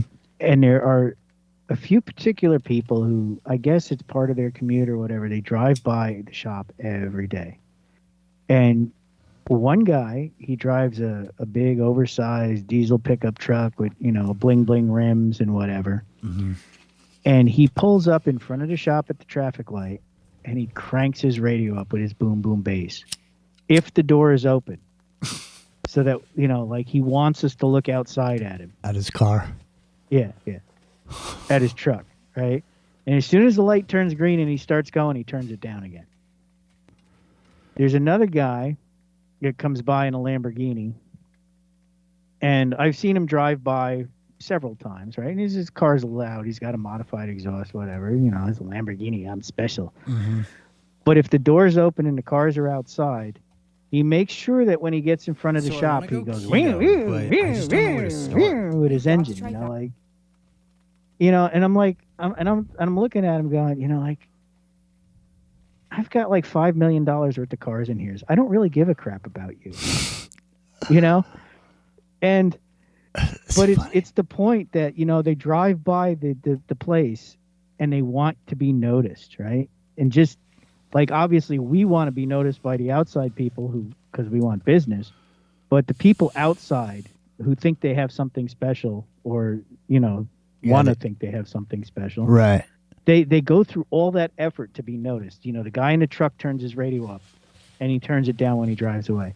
The guy in the Lamborghini comes by and he revs his engine outside like, I'm supposed to be impressed by the loud exhaust. And there's a couple people who do that. There's more than just those two, but it's like, oh, look at me. I need to feel special. And it's right. It's attention. It's drawing attention. It's the motorcycle gangs, right? Or a priest, a rabbi, and a pastor walk into a bar, right? It's this dynamic, why are we beholden to those dynamics? I don't get it. We were talking about Generation Z today, which we brought up with our party launch is probably the most apt one. Is that Generation Z doesn't, pardon my French, doesn't give a fuck. They don't care, right? That's the difference. That's the difference, and that's like 30% of the population. Like if you look at Iraq when I was there, It was like 80% of the population was under 25. Look 80%. at these cars on YouTube. Look at what's that? Look on YouTube right now. Here, hold on. Let me make it bigger. Look at this shit. Look at this. Zeus. Fucking Zeus is about to show up. Everybody's parking their rides. Bro, he's like an older Andrew Tate. Dude, I don't even know what he says. I don't care. I'm just saying he just walks around with his cell phone in his hand and just walks around with these shirts hanging over his shoulder. But that's what I said. He's a landlord, right? He's one of the largest landlords in all of England and other countries, I'm assuming. So literally for him walking around with his phone in his hand, he is working. He's collecting that rent. See these cars right here? This is what it looks like where Rio in his shop. He's got these cars. Look at this shit. Well, not those particular ones, but yeah, actually, that Lamborghini. Yeah, that's a Lamborghini. The blue one's a Ferrari. Is a lime one a Lamborghini or a McLaren? I can't tell. My buddy. No, it's a Lamborghini. My buddy was It's a Huracan. My buddy was a finance manager at a Bentley dealership. People used to bring in like 9 when they're buying one of this, bringing in like 9 cars in there. Yeah, I got this. We just sold a plastic Formula One replica, like fiberglass. Doesn't run. Looks real, but it's all, tubing and fiberglass. Yeah. For $180,000. Get out of here. It's a plastic car that you hang on the wall, dude. That's even more than you sold that other one for. That's like twice as much. It's insane. It is. It's absolutely insane. Just so they can. It's probably Zeus. He's like, give me one of those. I need one of these. I need to hang that on my wall. Exactly. The bidding war was absolutely insane. Look at that. I couldn't believe it. Look at that. Look at that right there. Look at that fucking Bentley right there, dude. Ooh. Look at that. You know the sad thing about Bentleys though is that car will cost you $300,000 to buy it new, and 2 years from now it's worth $100,000, and 5 years from now it's worth $50,000. You can't tell me. People can't tell me they wouldn't want to just be part of that right there, where you're just rolling around somewhere. The irony here is that cars from 1932, right, or to say 38, it's a better year because there's more cars available, are going to be worth more, right? Because you have the steam powered car. You have the electric powered car, you have the gas powered cars, and you have the badass like coupes and stuff, right? That were made at that time, like the gangster cars and stuff. They're worth more. They look cooler. They're better. Right? For some reason, they're better. For some reason, you want to know the the funny tires part? on them, and they're badass. The funny part, the part that kills me, Epic, is you spend $300,000, $500,000 on a Lamborghini or a Ferrari, top of the line something, and you go for a drag race and a Tesla's faster. That's what I was saying. Like tires, how pathetic is that? Dude. In a way, this $60,000 electric car is blowing the doors off Ferraris and Lamborghinis and Maseratis and whatever else. We got to go. Well, there's no transmission. It's just straight up. What's the? In fact, that car will break if you don't slow it down. Like the acceleration, like you know what I mean. Like it'll break you if you don't slow it down. Like that's how quick the doesn't matter, man. It's the roar of the engine. It's the feel. Yeah, no. Well, I mean, there is a certain joy to driving a Ferrari. I will say that. There's, if you've never done it, I feel like there's something special about it. There definitely is. But like you said, the guy with his loud Lamborghini, revving his exhaust, looking for attention. The guy in the Tesla next to him can take him. Here we go. Ready? Let's get out of here, man. I need to catch me some shut eye. Hey, everybody, all right. We'll see you guys tomorrow night for the Bob Marley special with S90. Epic Journeyman Rock and Rio. My name's Jimmy. I'll see you tomorrow night.